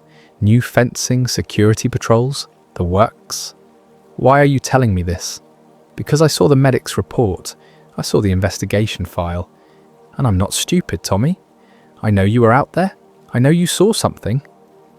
He put a hand on my shoulder. Whatever it was, whatever happened to you, keep it to yourself. These people don't play around. I've seen men transferred to Alaska, to remote radar stations, in Greenland, places where they can't talk to anyone about anything. That's if they're lucky. Keep your head down, do your job, and forget whatever you think you saw. What if I can't forget it? Then learn to live with it quietly, because the alternative is much worse. Chapter 7. The Investigation. The trucks arrived at dawn, 3 of them covered with canvas tarps. I watched from the flight line as they drove past the hangars, heading for the eastern perimeter. Military police established a cordon, keeping everyone away from the forest. Whatever they were doing in there, they wanted no witnesses. I went about my work, servicing bombers, replacing worn parts, trying to act like everything was normal, but I couldn't stop thinking about what they were finding in that clearing. Evidence of the craft, evidence of my presence, proof that something impossible had happened there. Around noon, I saw something that made me stop cold. One of the investigators, the younger one who'd interrogated me, was standing near a bomber on the far side of the field. He was holding something, examining it in the winter sunlight. Even from a distance, I could see it glowing faintly orange. They'd found something from the craft, some piece of it left behind. He looked up and caught me staring. For a long moment, we locked eyes across the tarmac. Then he pocketed the object and walked away. The activity in the forest continued for 3 days. Trucks came and went. Men in specialized equipment worked in the cordoned area. New fencing went up, topped with razor wire, with signs warning about live fire training exercises. The message was clear. This area was now forbidden. On the fourth day, the investigators called me in again. Same room, same chairs, but this time there was a third man present. Older than the other two, wearing a uniform I didn't recognize. British, I thought, but the insignia was unlike anything I'd seen before. Private Bennett, the older American investigator, said, "We've completed our examination of the site. I'm going to show you some items, and I want you to tell me if you recognize any of them." He opened a metal case. Inside were several objects sealed in clear bags, soil samples, plant materials, and something else, a small piece of what looked like metal, except it had that same liquid mercury appearance I'd seen on the craft's surface. "Have you seen anything like this before?" He held up the metallic fragment. "No, sir. This material doesn't match anything in our databases. It's not steel, not aluminum, not any known alloy. When we expose it to electromagnetic fields, it exhibits properties that shouldn't be possible. Zero electrical resistance, impossible tensile strength, and it's warm to the touch, despite being stored at room temperature, for 3 days." He set it down and picked up another bag. This one contained what looked like a handful of frost crystals, except they were perfectly geometric, like snowflakes, but with angles that didn't occur in nature. "We found these in a specific pattern around the site. They don't melt, don't sublimate, don't react to heat. They're frozen in a state that our physicists say violates the second law of thermodynamics." He looked at me. "Do you have any explanation for this?" "No, sir." The British officer spoke for the first time. His accent was educated, upper class. "We've been tracking similar phenomena across England for the past 6 months. 7 confirmed incidents, 12 probable incidents, perhaps dozens more that went unreported. Always the same pattern. Electromagnetic disruption, missing time, physical traces that don't match any known technology. The Americans call them Foo Fighters. We call them something else." "What do you call them?" I asked before I could stop myself. "Type blue events, direct contact scenarios, cases where the phenomena appears to have interacted deliberately with human subjects." He leaned forward. "We believe you had such contact, Private Bennett. We believe you were in that clearing. We believe the craft communicated with you in some fashion, and we need to know what it told you." "I don't know what you're talking about." "Your medical records show elevated radiation markers. Your psychological screening shows patterns consistent with information overload. You've been sketching geometric symbols in your duty logs." He pushed a piece of paper across the table. It was a page from my work notes, covered with those shifting patterns I couldn't stop drawing. I stared at the symbols, at the evidence of my own compulsion to record what I'd seen. "What did it show you?" the British officer asked. "What information did it try to impart?" "Nothing, I wasn't there. We can help you remember. We have specialists, doctors who work with the recovered memories, with trauma-induced amnesia. We can help you understand what happened during those missing 17 minutes. "I don't need help. I wasn't there," the American investigator sighed. "We're trying to protect you, son. If these entities are hostile, if they're gathering intelligence on our military operations, we need to know. If they're selecting specific individuals for contact, we need to understand why. You're not in trouble, but we need your cooperation." I can't cooperate with something that didn't happen. They kept at it for another 2 hours, but I gave them nothing. Eventually they let me go, but the British officer's final words stayed with me. "You'll remember eventually. The human mind can't permanently suppress information of this magnitude. When you do remember, when the nightmares start or the memories surface, you'll want to talk to someone who understands. We'll be waiting." That night, lying in my bunk, I thought about everything they'd said. The type blue designation, the pattern of incidents across England, the suggestion that these entities were selecting specific individuals for contact. Why me?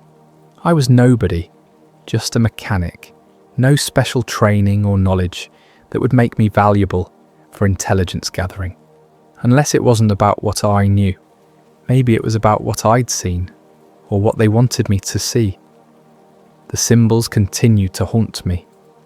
I started seeing them everywhere, in the patterns of frost on windows, in the arrangement of stars on clear nights, in the geometric shadows cast by aircraft wings. My mind was trying to decode something, trying to translate alien concepts into human understanding. And sometimes late at night when the base was quiet, I felt that presence again. Not visible, not physical, but there, watching, waiting. The war continued. Bombers flew missions over Germany. Men died. The world kept turning. But I carried a secret that grew heavier with each passing day, a truth that no amount of official denial could erase. Something had happened in those woods. Something had made contact. And despite my denials, despite my lies to the investigators, I knew it wasn't finished with me yet. Chapter 8. The Quiet Cover-Up. December became January. The new year arrived with no celebration, just more missions, more maintenance, more cold nights on the flight line. The investigators left, taking their evidence and their questions with them. The cordoned forest remained off limits, but the intense activity stopped.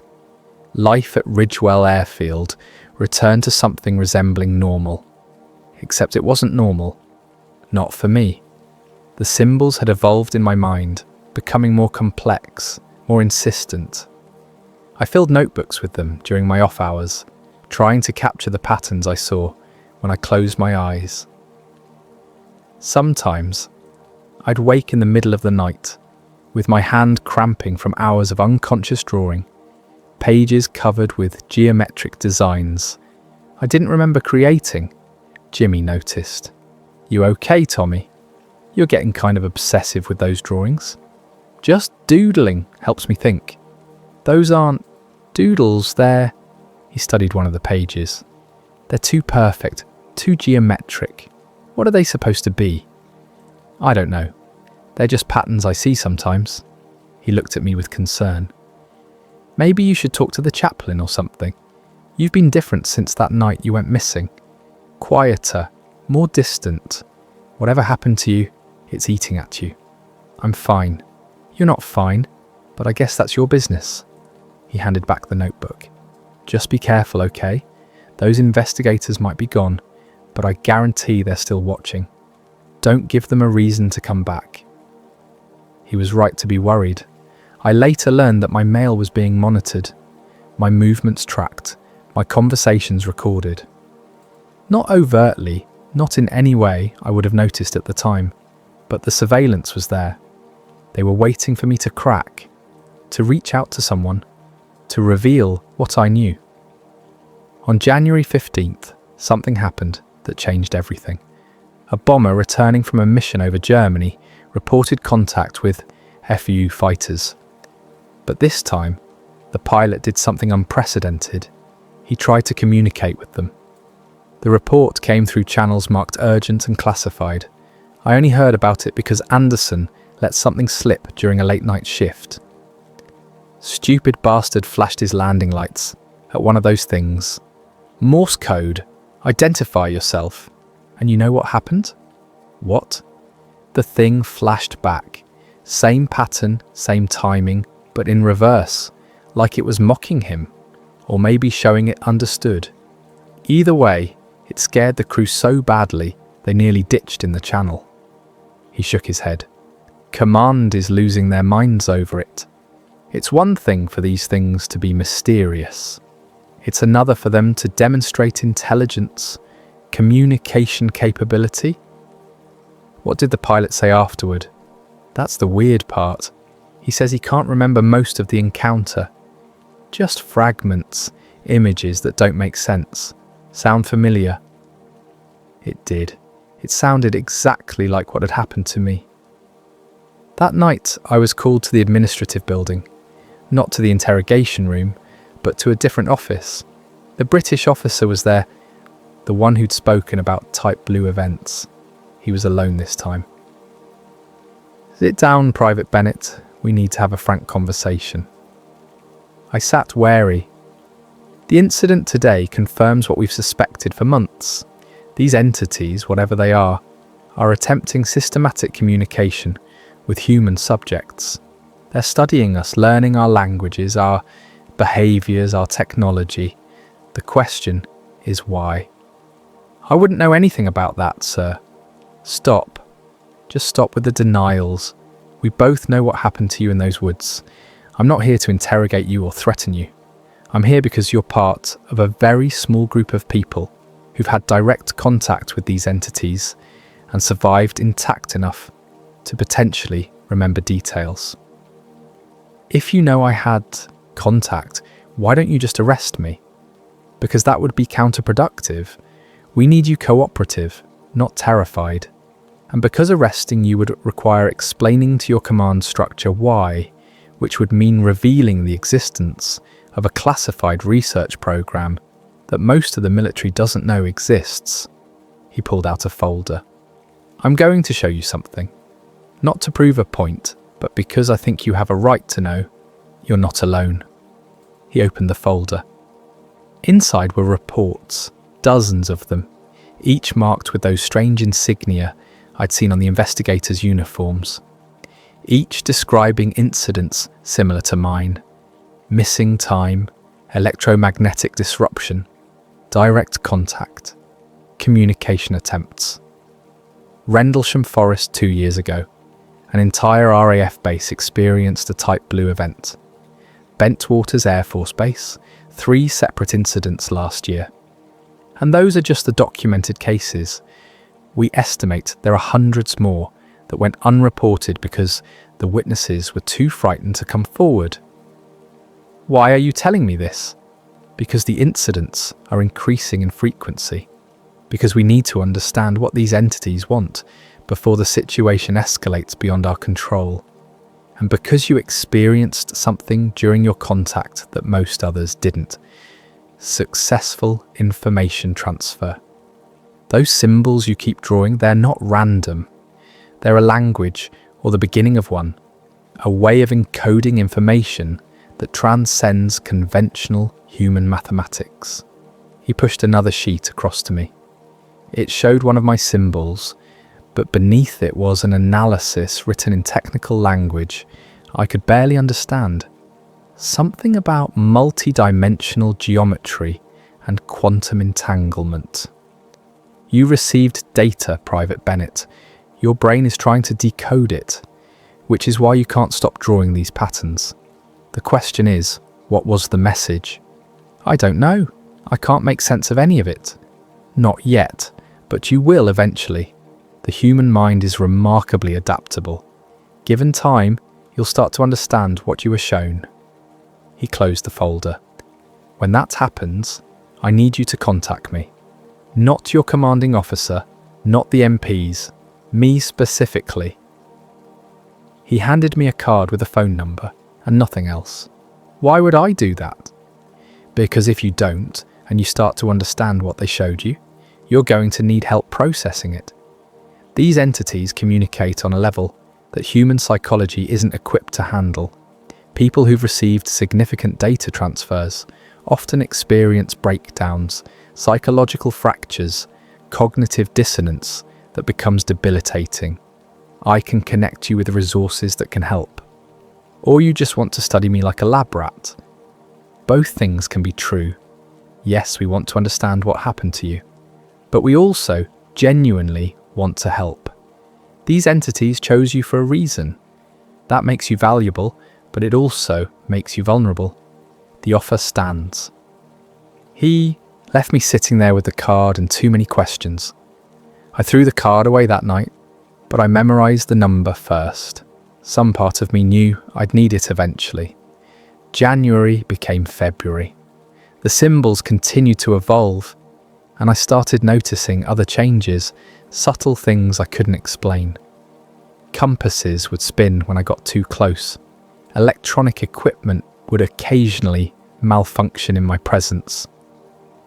Once, during a thunderstorm, I watched lightning arc toward me across the open field, only to veer away at the last second, as if deflected by an invisible barrier. I was changing.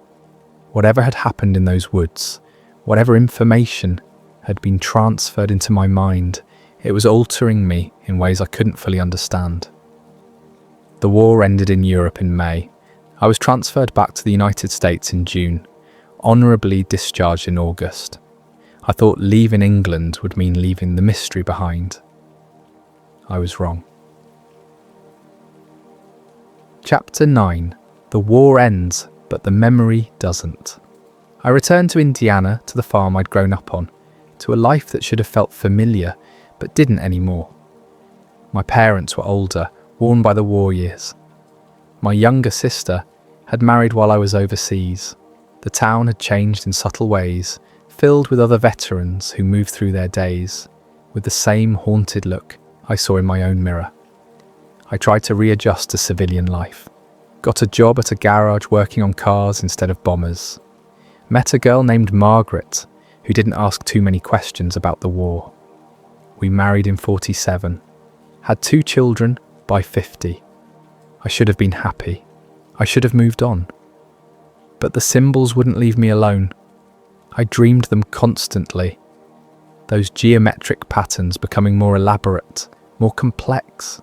Sometimes I'd wake at 3 in the morning, the time forever associated with that night in the woods, and find myself standing in the yard staring at the stars. Margaret learned not to wake me during these episodes, learned not to ask what I was looking for up there. The physical changes intensified. Compasses were useless when I held them. Watches would stop running after a week on my wrist. During thunderstorms, I'd feel static electricity build up around me, my hair standing on end, sparks jumping between my fingers and metal objects. Margaret wanted me to see a doctor. I refused. What would I tell them? That I'd had close contact with something that wasn't human, that I carried information in my head that I couldn't decode, that my body was reacting to something that happened years ago in an English forest? The dreams became more vivid. I started seeing things that weren't in my original memories. The interior of the craft, glimpses of vast distances, star fields viewed from impossible perspectives. Were these actual memories surfacing, or was my mind fabricating details to fill in the gaps? I couldn't tell anymore. In 1953, something happened that proved I wasn't imagining the changes. We were at a church picnic, my family and dozens of others. A summer storm came up suddenly, like they do in Indiana, clouds boiling up from nowhere. Everyone ran for shelter, but I stood there in the rain, watching the lightning. A bolt struck maybe 30 feet away, close enough that I should have felt it. Instead, I felt something else. A pulse of recognition, like the storm was aware of me. And in the after image of the lightning, I saw them again. Those geometric symbols, vast and intricate, written across the sky in electricity. Margaret saw my face. "Thomas, what's wrong? You're white as a sheet. Did you see that? In the lightning?" See what? It was just lightning. But it wasn't. And I knew with sudden terrible certainty that what happened in those woods wasn't finished with me. The contact had been only the beginning. Over the next decade, I learned to live with the strangeness. I avoided electrical equipment when possible. I learned which parts of town had too much electromagnetic interference from power lines and radio stations. I kept a low profile, never drawing attention to myself or the ways I'd changed. But I kept seeing the lights. Not often, maybe once or twice a year, always on storm-heavy nights. Orange glows in the distance, moving with that same impossible speed and precision. They never came close, never made direct contact again, but I knew they were there, watching, checking. In '73, I had a massive heart attack. The doctors said I was lucky to survive. While I was in the hospital recovering, something strange happened. All my symptoms, the electromagnetic sensitivity, the compass disturbances, the lightning attraction, they faded, became less intense. The cardiologist was baffled. My heart should have been damaged, scarred by the attack, but the scans showed tissue regeneration that shouldn't have been possible. He called it a medical miracle. I called it something else. Whatever had been done to me in those woods, whatever changes had been made, they were still active, still working, still trying to, keep me alive, keep me functional. For what purpose? That was when I decided I needed to know the truth. I needed to understand what had really happened, what I'd been carrying all these years. I started researching. This was before the internet, before easy access to information, but I found ways. I wrote to universities, to government agencies, filing Freedom of Information Act requests for documents related to World War II aerial phenomena. Most came back denied or heavily redacted, but a few contained hints, fragments of the larger picture. I learned about Project Blue Book, the Air Force's investigation into UFO sightings. I learned about Foo fighters being officially dismissed as ball lightning or German experimental weapons. I learned that hundreds of other pilots and crew had reported similar experiences to mine, all of them told to stay quiet, all of them threatened with psychiatric evaluation if they persisted, and in '77 I finally found what I'd been looking for. Chapter 10. The Final Discovery. The documents arrived in a manila envelope marked with British postal stamps. I'd submitted a FOIA request to the Ministry of Defence 2 years earlier, asking for any records related to Ridgewell Airfield and unexplained aerial phenomena in 1943. I'd expected nothing or another denial. Instead, I got 37 pages of declassified documents, most of them heavily redacted, but enough remained to tell me I wasn't crazy, that it had been real. There were incident reports from multiple bases across East Anglia, all describing similar phenomena: orange lights, electromagnetic disruptions, missing time. There were medical reports on aircrews who'd had close encounters, noting the same symptoms I'd experienced: elevated radiation markers, psychological changes, compulsive pattern drawing. And there, buried in a memo dated December 21st, 1943, was the phrase that made my hand shake so badly I almost dropped the paper. Recovered foreign aerial mechanism displaying non-conventional propulsion. Analysis suggests non-terrestrial origin. 3 witnesses to recovery operations, all displaying symptoms consistent with direct exposure, including temporal displacement of approximately 17 minutes and evidence of attempted mental projection communication. 17 minutes. The exact duration of my missing time. The exact period during which every watch and piece of electronic equipment on the base had malfunctioned. The memo continued. Physical evidence includes metallic fragments of unknown composition, crystalline structures violating thermodynamic norms, and residual electromagnetic signatures. Witnesses report visual hallucinations of geometric patterns and symbolic language. Recommend immediate transfer of all physical evidence to Section 9 for further analysis. Recommend continued surveillance of witnesses for potential long-term effects. Section 9. I'd never heard of it, but the designation matched what the British officer had told me about classified research programs. Another document, this one from '51, summarised long-term outcomes for individuals who'd had direct contact with Type Blue phenomena. Most had developed various psychological issues, ranging from mild anxiety to complete breakdowns. A few had committed suicide. Several had simply disappeared from public records entirely. But a handful, maybe 10%, had exhibited what the report called adaptive integration. They'd learned to function with the changes, to manage the symptoms, to live relatively normal lives while carrying whatever information had been transferred during contact. I was one of the adapted ones. Somehow, despite everything, I'd managed to survive intact. The final document was different from the others. It was a letter, handwritten, dated 76. It was addressed to all surviving direct contact witnesses and signed by someone whose name was redacted. If you are reading this, you are part of an extremely select group of individuals who experienced direct communication with non-human intelligence during the war years. Many of you have likely spent decades trying to understand what happened, what you were shown, what it meant. I cannot give you complete answers. What I can tell you is this: the contact was deliberate. You were selected, though we do not know the selection criteria. The information transferred to you appears to be a form of mathematical language, encoding concepts that exist outside conventional human understanding. We believe it may be a test of some kind, or perhaps a gift, though the purpose remains unclear. If you are experiencing ongoing effects, physical or psychological, please reach out through the contact information included.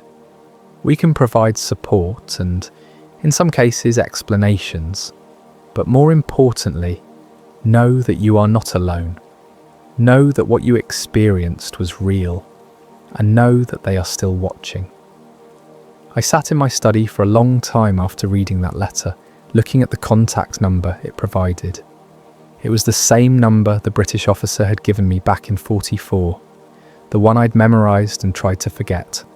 I never called it. What would be the point? I'd survived, I'd adapted. I had a wife, children, grandchildren. I had a life, even if it was built around a secret I could never fully share. But I kept the documents, filed them away in a box in the attic, along with the notebooks full of symbols I'd drawn over the years. Evidence of a truth that most people would never believe. Margaret passed away in '81. Heart failure, the doctors said. She went peacefully. At the funeral, standing by her grave, I looked up at the grey October sky and wondered what she'd really thought about my strangeness, about the nights I'd stand in the yard staring at the stars, about the compasses that never worked and the watches that kept breaking. She'd never asked directly. Maybe she'd been afraid of the answer. After she was gone, I found myself drawn more and more to the night sky, to watching for those orange lights. I saw them occasionally, always distant, always brief. I'd stand there in the dark behind my house, an old man with a failing heart, and I'd remember that night in the woods. Remember the figure that stepped out from behind the craft. Remember the symbols, burning themselves into my consciousness. And sometimes I'd wonder if the contact had been exactly what that letter suggested. A test, a way of measuring whether humanity was ready for something larger, something beyond our current understanding. If it was a test, I don't know if I passed or failed. I survived, but I never fully understood what they showed me. The symbols remain beautiful, but meaningless. A language I can see but not read. Epilogue. The lights return. I'm writing this in January of '84. I'm 84 years old, the same number as the year, which feels like the kind of coincidence that might not be a coincidence at all. The doctors say my heart is failing. I have months, maybe weeks.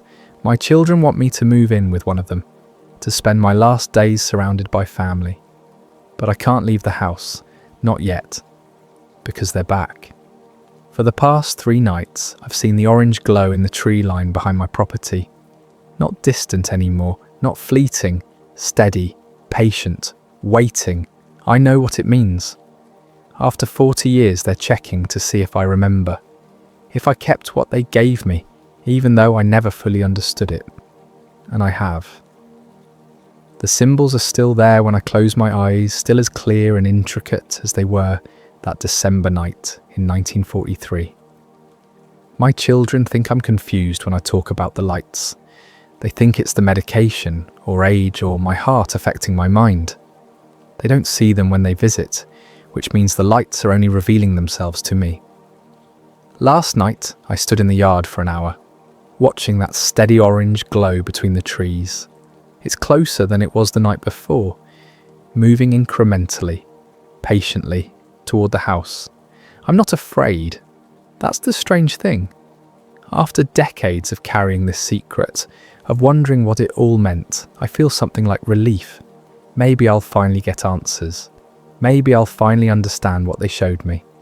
Or maybe I'll just see that figure again, tall and thin, moving with its learned, unnatural walk.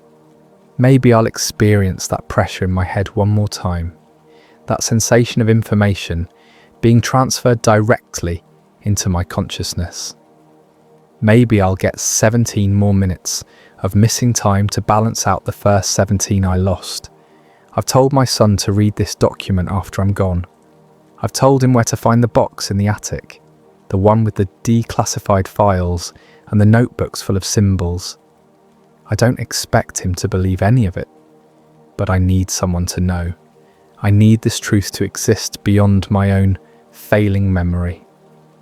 Tonight, I'm going to walk out to the tree line. I'm going to stand where that orange glow emanates from, and I'm going to wait. If my heart gives out, so be it. If something else happens, well, maybe I'll finally understand. Some nights, over the tree line behind my house, I still see an orange glow, and every time, I wonder if they're checking to see whether I remember. I do remember. I've always remembered. And now, finally, I'm ready for whatever comes next. The lights are closer now. It's almost time. Whatever happens, it won't be random. It won't be chance. 40 years ago, in an English forest during the worst war humanity had ever known, something reached out and touched me, changed me, marked me. Now, as an old man facing the end of his natural life, I'm going to meet them again. And this time, maybe I'll be ready to truly understand what they've been trying to tell me all along. The orange glow pulses in the dark. It's beautiful in its way. Not threatening, not hostile, just patient. They've waited 40 years. They can wait another few hours while I finish writing this. To anyone reading this, look up at the night sky sometimes. Pay attention to the lights that move wrong, that accelerate too fast, that seem to watch back when you watch them. They're out there. They've always been out there. And sometimes, for reasons we don't understand, they choose to make contact. I was chosen once. Now I'm being chosen again. I'm going outside now. If you're reading this, it means I didn't come back. But that's okay. After carrying this secret for 4 decades, I'm ready for whatever truth is waiting in those woods. The lights are beautiful tonight. They've been beautiful every night since December 19th, 1943. And now, finally, I'm going to learn what they really mean.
Before we begin tonight's journey into the unknown, I need to ask something of you.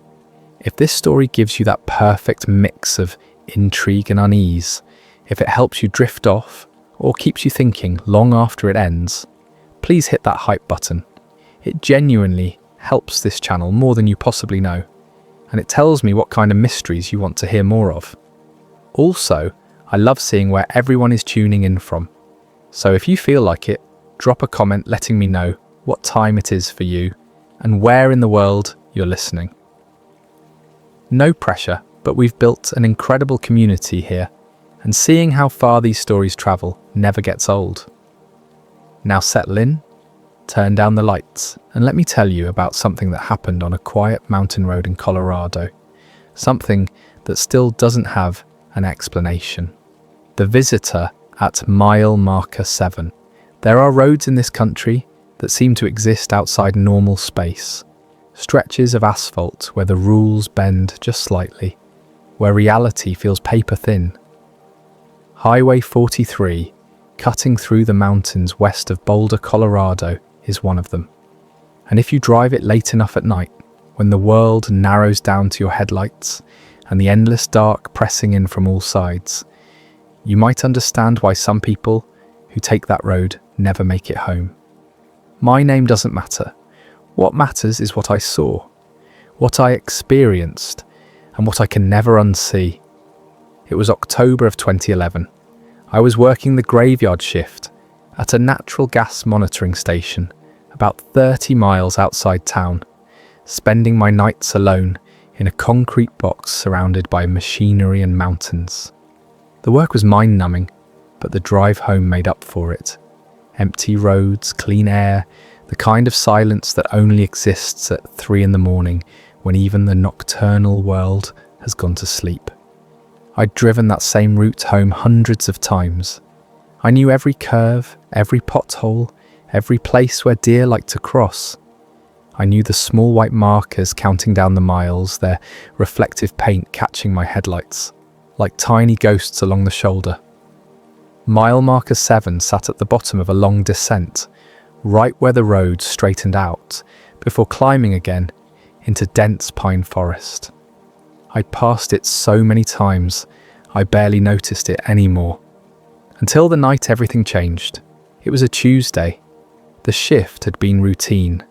Nothing unusual in the logs, no alarms, no issues. I clocked out at 2:45 in the morning, climbed into my truck, and started the winding drive back to town. The temperature had dropped into the 30s, cold enough that my breath fogged the windshield until the heater kicked in. The radio played classic rock at low volume, just enough to keep me company without being distracting. As I came down the long slope toward mile marker 7, my headlights swept across something that made me ease off the gas.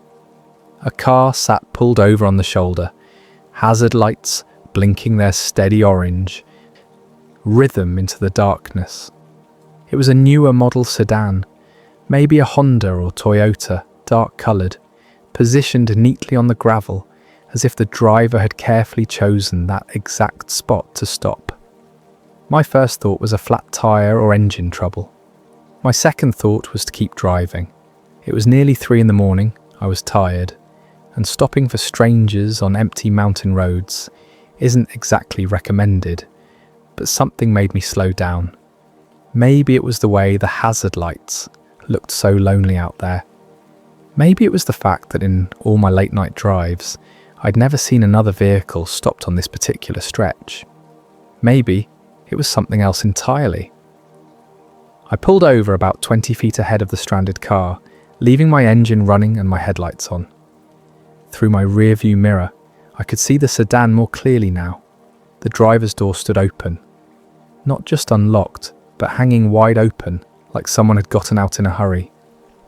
The interior light was on, casting a pale yellow glow into the surrounding darkness. I grabbed my flashlight from the glove box and stepped out into the cold. The night air hit me immediately, sharp and clean, carrying the scent of pine and frost. My breath plumed white in front of my face. Gravel crunched under my boots as I walked back toward the sedan. flashlight beam cutting through the dark. "Hello?" I called out. My voice sounded strange in all that emptiness, too loud and too small at the same time. "Anyone need help?" No response. Just the clicking of the hazard lights and the faint ticking of a cooling engine. I approached the driver's side, moving carefully, half expecting someone to pop up from behind the car. The beam of my flashlight played across the interior. Empty driver's seat. Empty passenger seat. Keys still in the ignition. A paper coffee cup lay on its side on the centre console. Brown liquid soaked into the fabric. The cup was from a gas station in town. The kind they fill for $2 at the counter. It looked fresh. I reached through the open door and touched the hood. Still warm.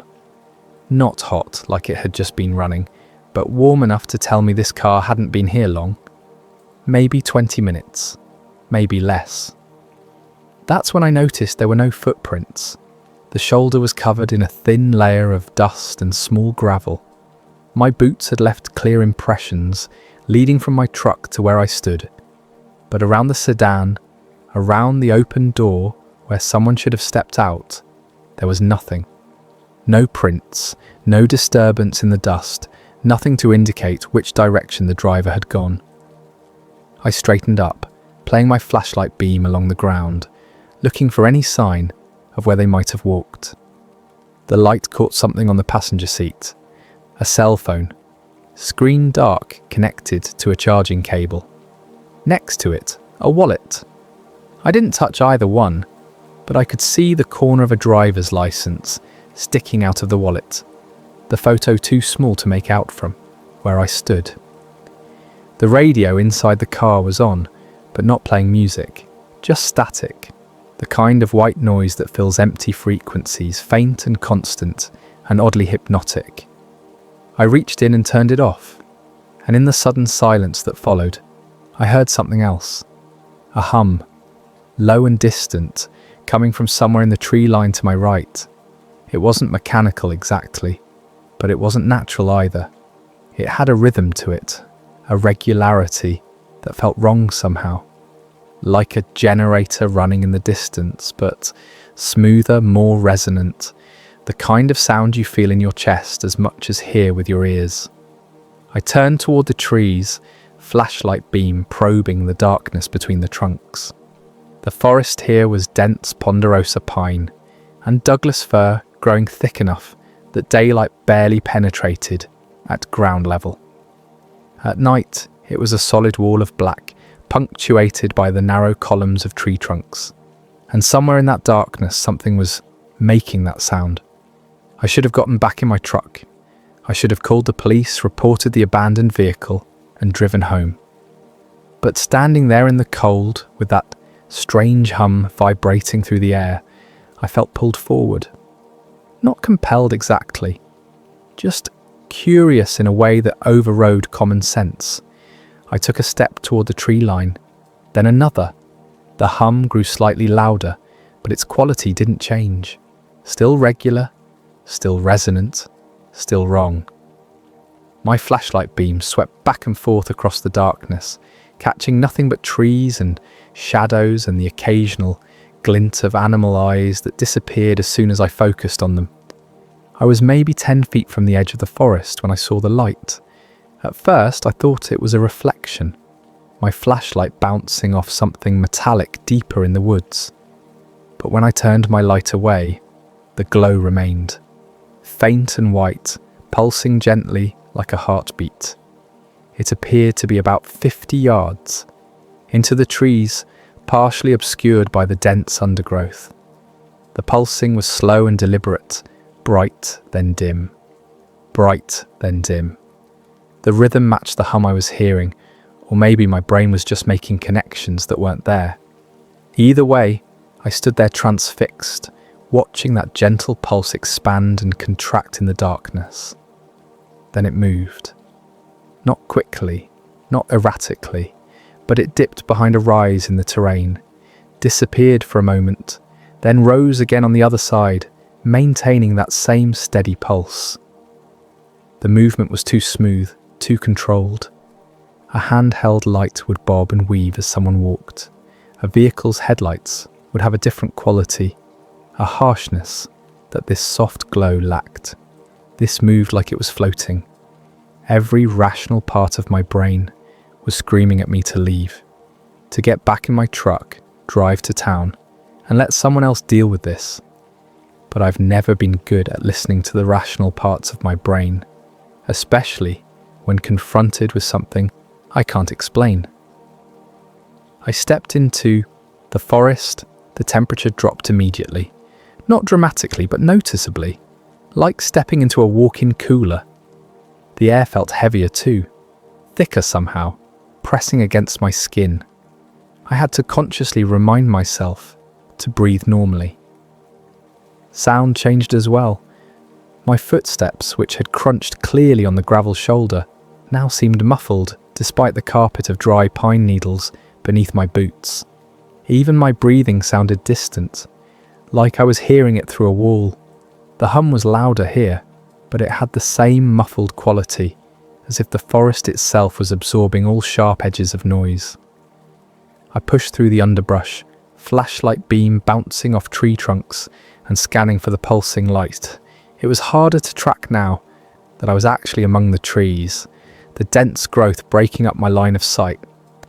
I caught glimpses of it ahead, and to my right, still pulsing, still moving in that unnaturally smooth way. My arm hair was standing on end. I noticed it when I shifted my grip on the flashlight. The sleeve of my jacket rubbing against skin that felt electrically charged. Static, I thought. The air was full of static, the kind that builds up before a thunderstorm, though the sky had been perfectly clear.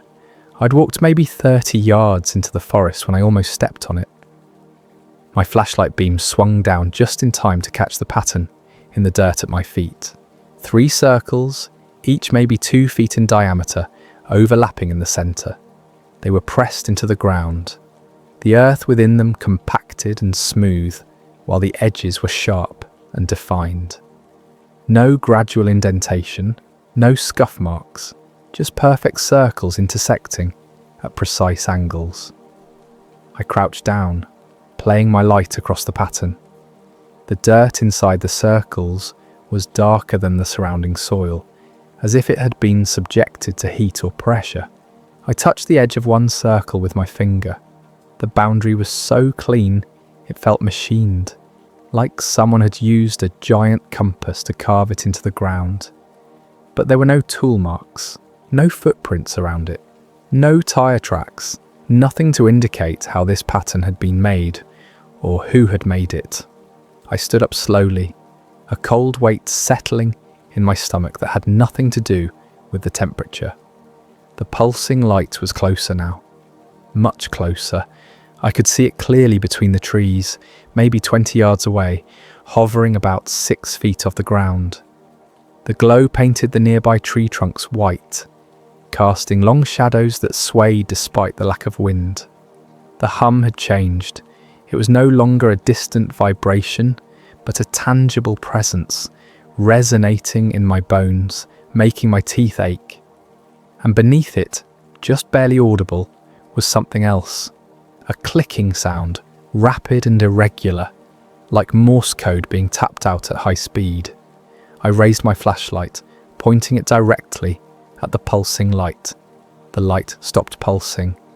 It went from that gentle, rhythmic expansion and contraction to a steady, brilliant point of white, light so intense I had to squint. The hum cut off as if someone had flipped a switch. The clicking stopped. Even the ambient forest sounds, the ones I hadn't consciously noticed until they vanished, went silent. In that absolute quiet, something moved between the trees. I want to be clear about what I saw. I'm not going to dress it up or exaggerate. I'm not going to tell you it was a creature from another world or a demon from hell or anything like that, because I don't know what it was. I can only tell you what I observed with my own eyes in the beam of my flashlight. It was tall, easily 7 feet, maybe taller. The silhouette was humanoid in the broadest sense, 2 arms, 2 legs, a head, but the proportions were wrong. The limbs were too long and too thin, like someone had taken a human form and stretched it vertically. The way it moved was wrong too, joints bending at angles that didn't quite match human anatomy, giving each step a liquid quality that made my stomach turn. The worst part was the skin. In the white glow of my flashlight, it looked wet, like polished stone or damp clay. It reflected light in a way that organic tissue shouldn't, catching and throwing back the beam in odd directions.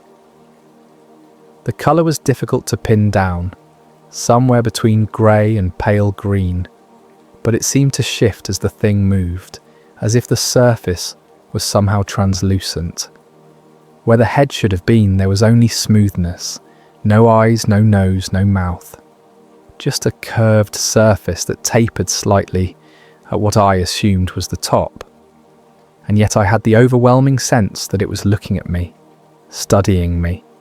It didn't approach, it simply stood there, about 15 feet away, perfectly still, except for the slightest tilt of its head, like a bird examining something curious on the ground. I couldn't move. Every muscle in my body had locked up, refusing to respond to the screaming commands from my brain to run, to move, to do anything except stand there like an idiot with my flashlight pointed at something that shouldn't exist. We stayed like that for what felt like hours but was probably only seconds. Me frozen in place, flashlight beam trembling slightly in my hand, it motionless between the trees, that smooth head tilted at its unnatural angle. Then I blinked. It wasn't a conscious decision. My eyes were dry from staring, and they blinked automatically, the way eyes do. The action took maybe a quarter of a second. Eyelids close, eyelids open. But when my eyes opened again, everything was different.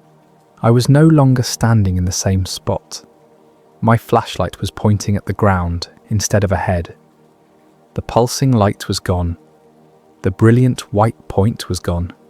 The figure between the trees was gone. And most disturbingly, when I looked down at my wrist, my watch had stopped. The second hand sat frozen between the 11 and 12, the digital display completely dark. I spun around, trying to orient myself. The pattern of 3 overlapping circles was behind me now, at least 20 feet behind me, but I didn't remember walking away from it. I didn't remember moving at all. My heart was hammering against my ribs. My breath came in short, sharp gasps that fogged white in the cold air. I backed away from where I'd been standing, flashlight beam jerking across the forest floor, half expecting to see that smooth, featureless head emerging from behind every tree. Nothing, just empty forest and shadows. I turned and ran. Branches whipped at my face and snagged at my jacket. My boots slipped on pine needles and caught on hidden roots. I didn't care. I crashed through the underbrush like a panicked animal, flashlight beam bouncing wildly, until I burst out of the tree line onto the gravel shoulder.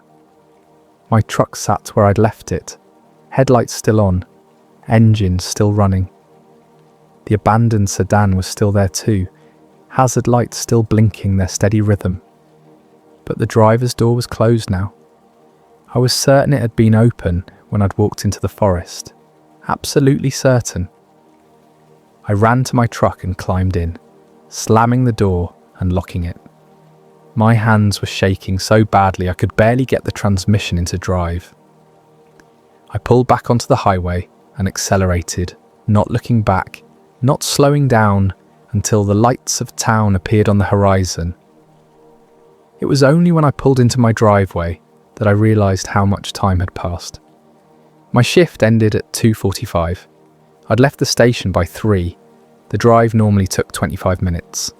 But according to my phone, which unlike my watch still worked, it was now 4:37 in the morning. I'd lost nearly an hour. I sat in my truck in my own driveway and tried to account for the missing time. Walking to the abandoned car, maybe 5 minutes, examining it, another 5, walking into the forest and back, even at a leisurely pace, maybe 10 minutes total. That left 40 minutes I couldn't explain. 40 minutes that existed in the space of a single blink. I should have been exhausted, but I was wired, adrenaline still flooding my system. I went inside, poured myself 3 fingers of whiskey I didn't really want, and sat at my kitchen table, trying to make sense of what had happened. When the sun finally came up, I called the police non-emergency line and reported the abandoned vehicle at mile marker 7. I gave them a description, the approximate location, and said I'd noticed it on my drive home, but hadn't stopped because I was alone, and it was the middle of the night. I didn't mention the pulsing light. I didn't mention the figure in the trees. I didn't mention anything that would make them think I was crazy or wasting their time. The dispatcher thanked me and said they'd send someone to check it out. 3 days later, I saw a news article in the local paper. Police had recovered an abandoned vehicle on Highway 43 near mile marker 7.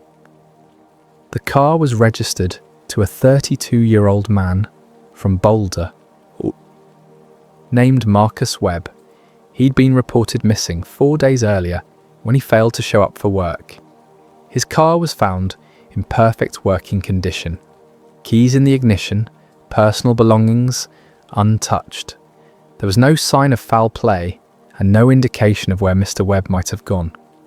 What the article didn't mention, what I only learned later from a friend who worked dispatch, was that Marcus Webb's phone had last pinged a cell tower near mile marker 7 at 11:43 at night, the night before he was reported missing, 3 full days before I found his car, but the engine had been warm when I touched it.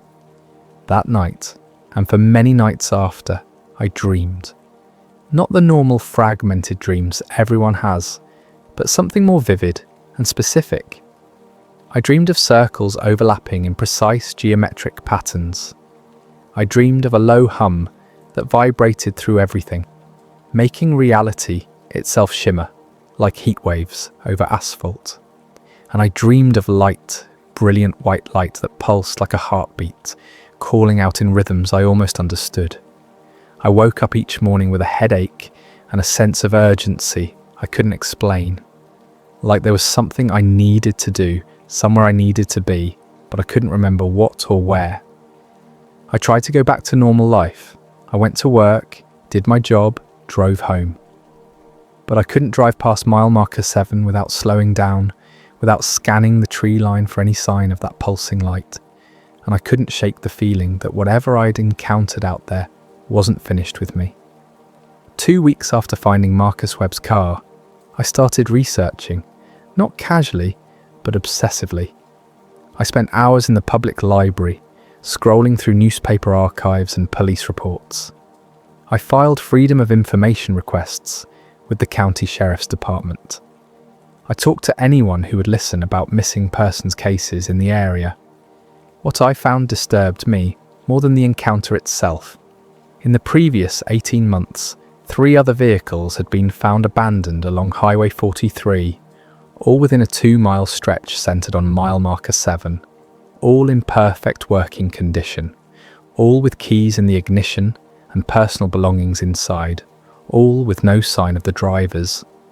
A 26-year-old woman named Jennifer Acosta reported missing in March of 2010. Her car was found pulled over on the shoulder with the driver's door open. Her purse, phone and jacket were still inside. Security footage from a gas station showed her filling up her tank at 9:15 that evening. Her phone last pinged at 10:30 near mile marker 7. A 41-year-old man named Robert Chen reported missing in July of 2010.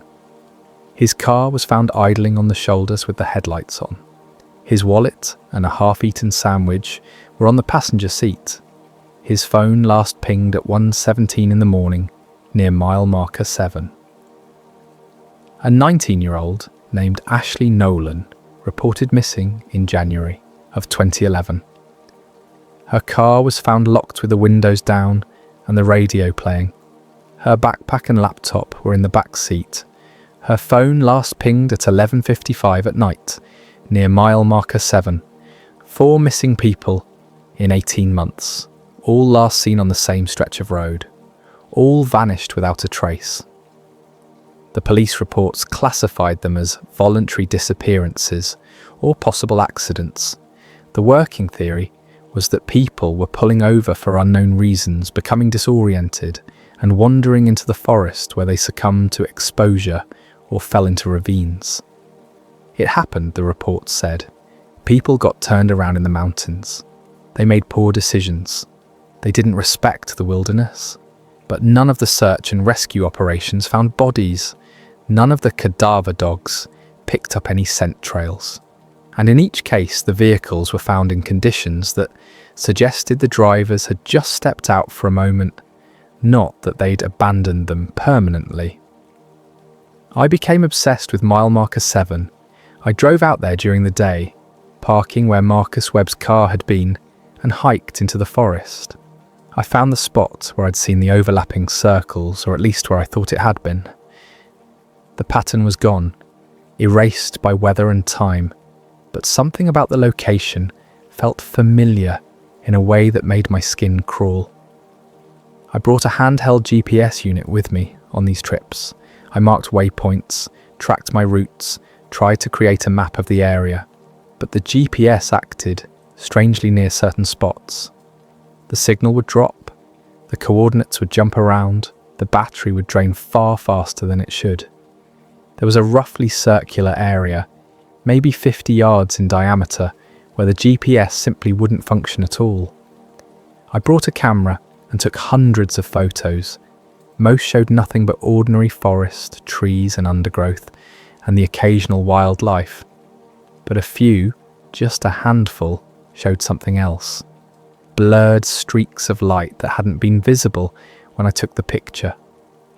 Patches of darkness that seemed to absorb detail rather than reveal it. And in one image, barely visible in the background, a shape that might have been a tree trunk, but had the proportions of something standing upright. I brought audio recording equipment and captured hours of ambient sound. Again, most of it was exactly what you'd expect from a mountain forest. Wind in the trees, birds calling, the distant rush of water from a creek. But when I played the recordings back through editing software, filtering out the natural sounds, something remained. A low-frequency hum right at the edge of human hearing, constant and regular. I isolated that hum and played with the waveform, stretching it, compressing it, trying to find patterns, and I found one. The hum wasn't random. It pulsed in a specific rhythm. 3 quick rises in frequency, followed by a pause, then 3 more rises, over and over, encoded in sound so low most people would never consciously hear it. 3 pulses, pause, 3 pulses, pause, like a signal, like a beacon. I was reviewing these audio recordings one evening in late November. Headphones on, volume turned up to catch every detail. When I heard something that made me rip the headphones off so fast I yanked the cable out of my laptop. In the background of one recording, buried under the hum and the natural forest sounds, was a voice. Faint and distorted, like it was being played backward through water, but definitely a voice. And it was speaking English. I isolated the section and played it again, slower this time, adjusting the filters to clarify the audio. The voice was clearer now, though still obviously wrong in some fundamental way, and the words it was speaking made my hands go numb. "Don't follow it," my voice whispered with urgency and fear. But I'd been alone when I made that recording. I'd hiked out to the GPS dead zone by myself on a Tuesday afternoon, set up my equipment and recorded for 30 minutes before packing up and leaving. I hadn't spoken once during the entire session. I was certain of it. But there it was, embedded in the recording. My own voice warning me not to follow something. I sat at my desk for a long time, staring at the waveform on my screen, trying to rationalize what I was hearing. Maybe it was interference from another frequency. Maybe someone had been hiking nearby and I hadn't noticed them. Maybe the equipment had malfunctioned and picked up something from earlier in the day. But I didn't believe any of those explanations. I went to bed that night with every light in my house on and my baseball bat leaning against the nightstand. Sleep came slowly and fitfully, broken by dreams of overlapping circles and pulsing lights, and that smooth, featureless head tilting to study me from between the trees. I woke suddenly at 3:17 in the morning. The room was dark. I was certain I'd left the bedside lamp on, but it was off now. My bedroom door, which I'd closed and locked, stood open. Cold air flowed in from the hallway, carrying with it the scent of pine and frost, and outside my window, painting my backyard in brilliant white light, something was pulsing. I didn't want to look. Every instinct screamed at me to close my eyes, pull the covers over my head, and pretend I was dreaming. But I couldn't stop myself. I turned my head toward the window. The light was there, hanging maybe 10 feet off the ground, above my back lawn, pulsing with that same gentle rhythmic expansion and contraction I'd seen in the forest, bright then dim, bright then dim. The rhythm matched my heartbeat exactly, or maybe my heartbeat had synced to the rhythm. I couldn't tell which. I wanted to run. I wanted to grab my phone and call the police and scream for help. But I found myself standing up instead, walking toward the window, pressing my hands against the cold glass. The light pulsed brighter in response, and beneath it, at the edge where my lawn met the darkness beyond, I saw the silhouette, tall and thin and wrong, standing perfectly still, that smooth head turned toward my window. We stayed like that for a count of 10. Then the light snapped off, plunging the backyard into darkness so complete I couldn't see anything at all. When my eyes adjusted, both the light and the figure were gone. I checked every door and window in my house, all locked. I sat in my living room with the lights on and my bat in my lap until the sun came up. Then I made a decision. I was going back to mile marker 7. Not during the day, not with equipment and cameras and the safety of sunlight. I was going at night. I was going alone. And I was going to find answers, whatever that meant. I know how this sounds. I know it seems reckless, stupid, suicidal even. But I'd spent weeks barely sleeping, jumping at shadows, hearing that hum in every quiet moment.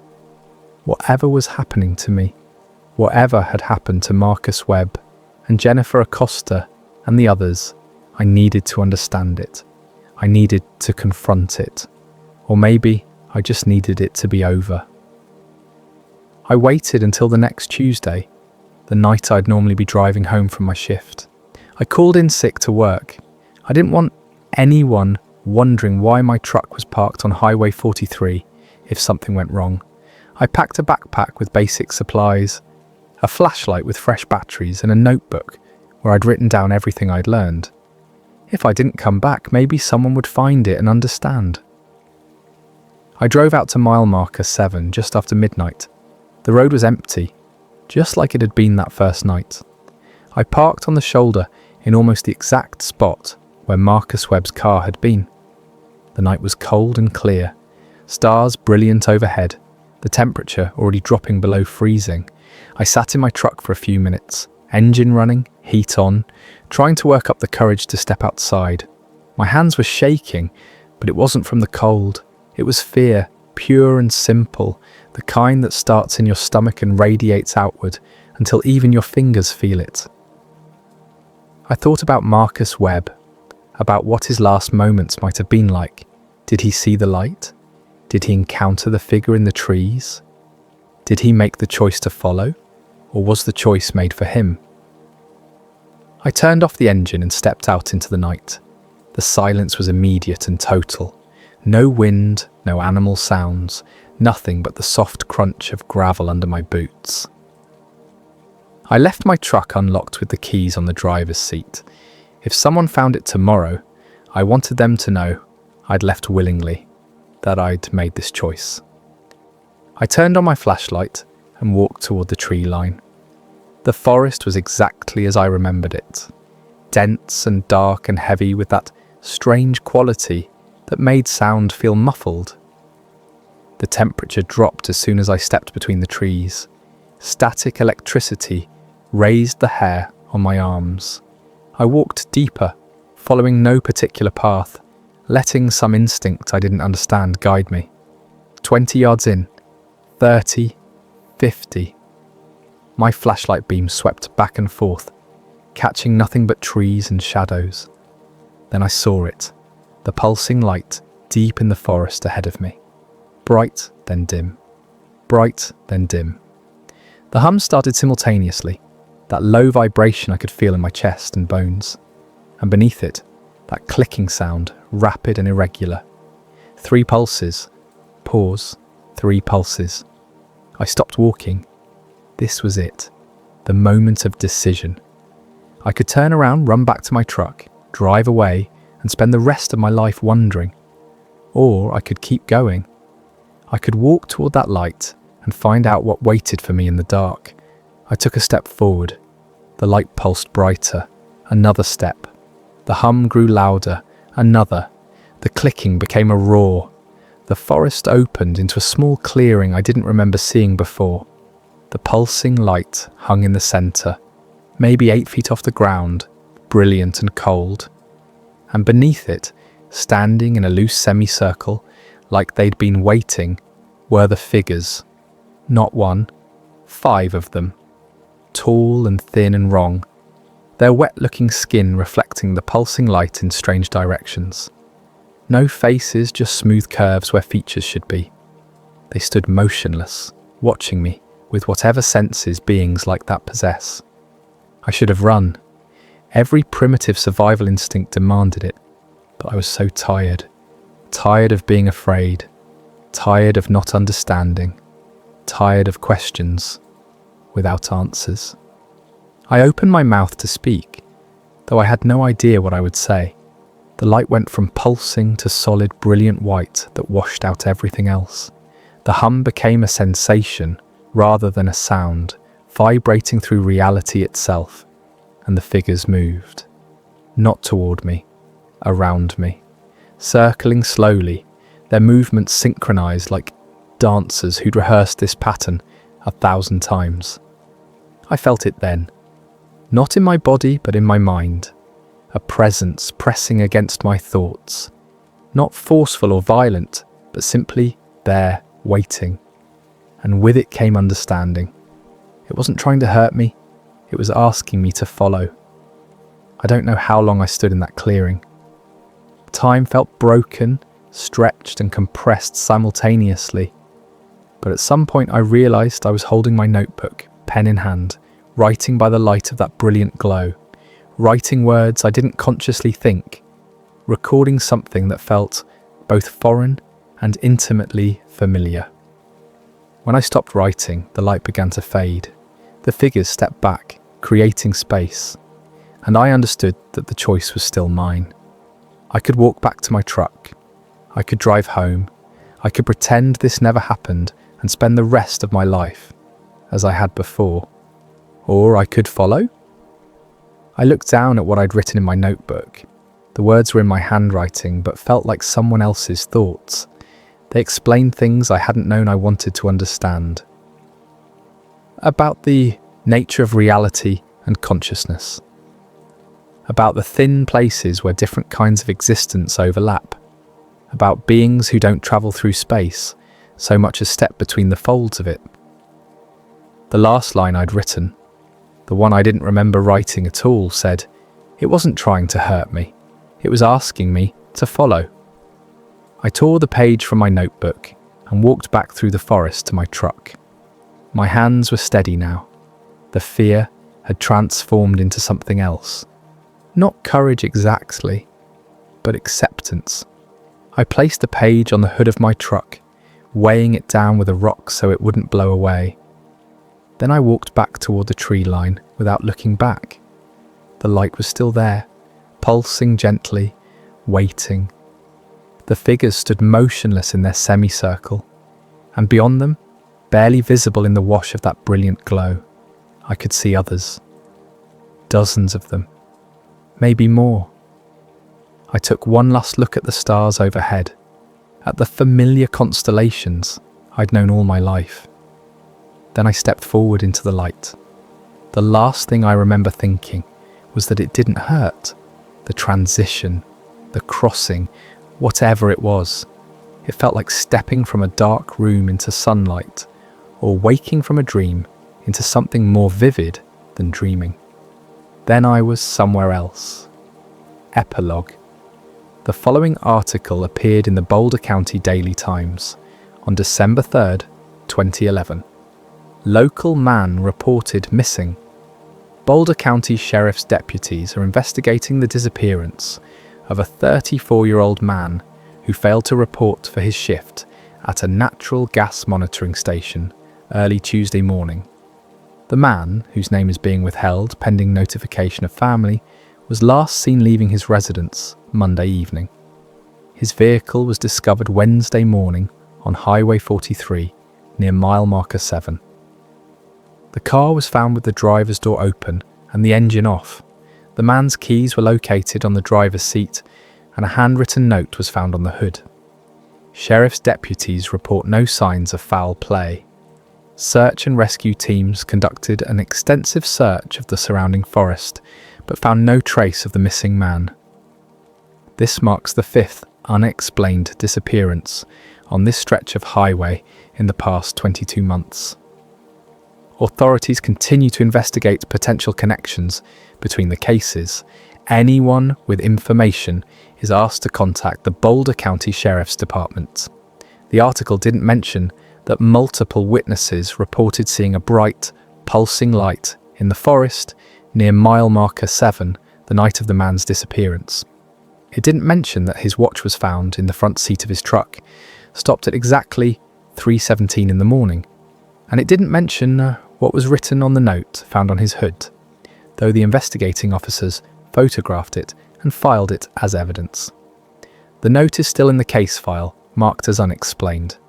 Sometimes, late at night, officers going through cold cases pull it out and read it, wondering what it means, wondering if they should be afraid, or wondering if they should follow. The forest near mile marker 7 continues to draw hikers and curiosity seekers. Most find nothing unusual, but every few months someone reports seeing a pulsing white light deep in the trees. They report hearing a low hum that vibrates through everything. They report feeling watched by something without eyes. And very occasionally, someone drives past mile marker 7 late at night and sees a car pulled over on the shoulder, hazard lights blinking, driver's door hanging open. When they stop to help, they find the vehicle empty, keys in the ignition, engine warm, no sign of the driver, no footprints in the dust, just that distant hum calling from the darkness, and the choice, always the choice, of whether to follow.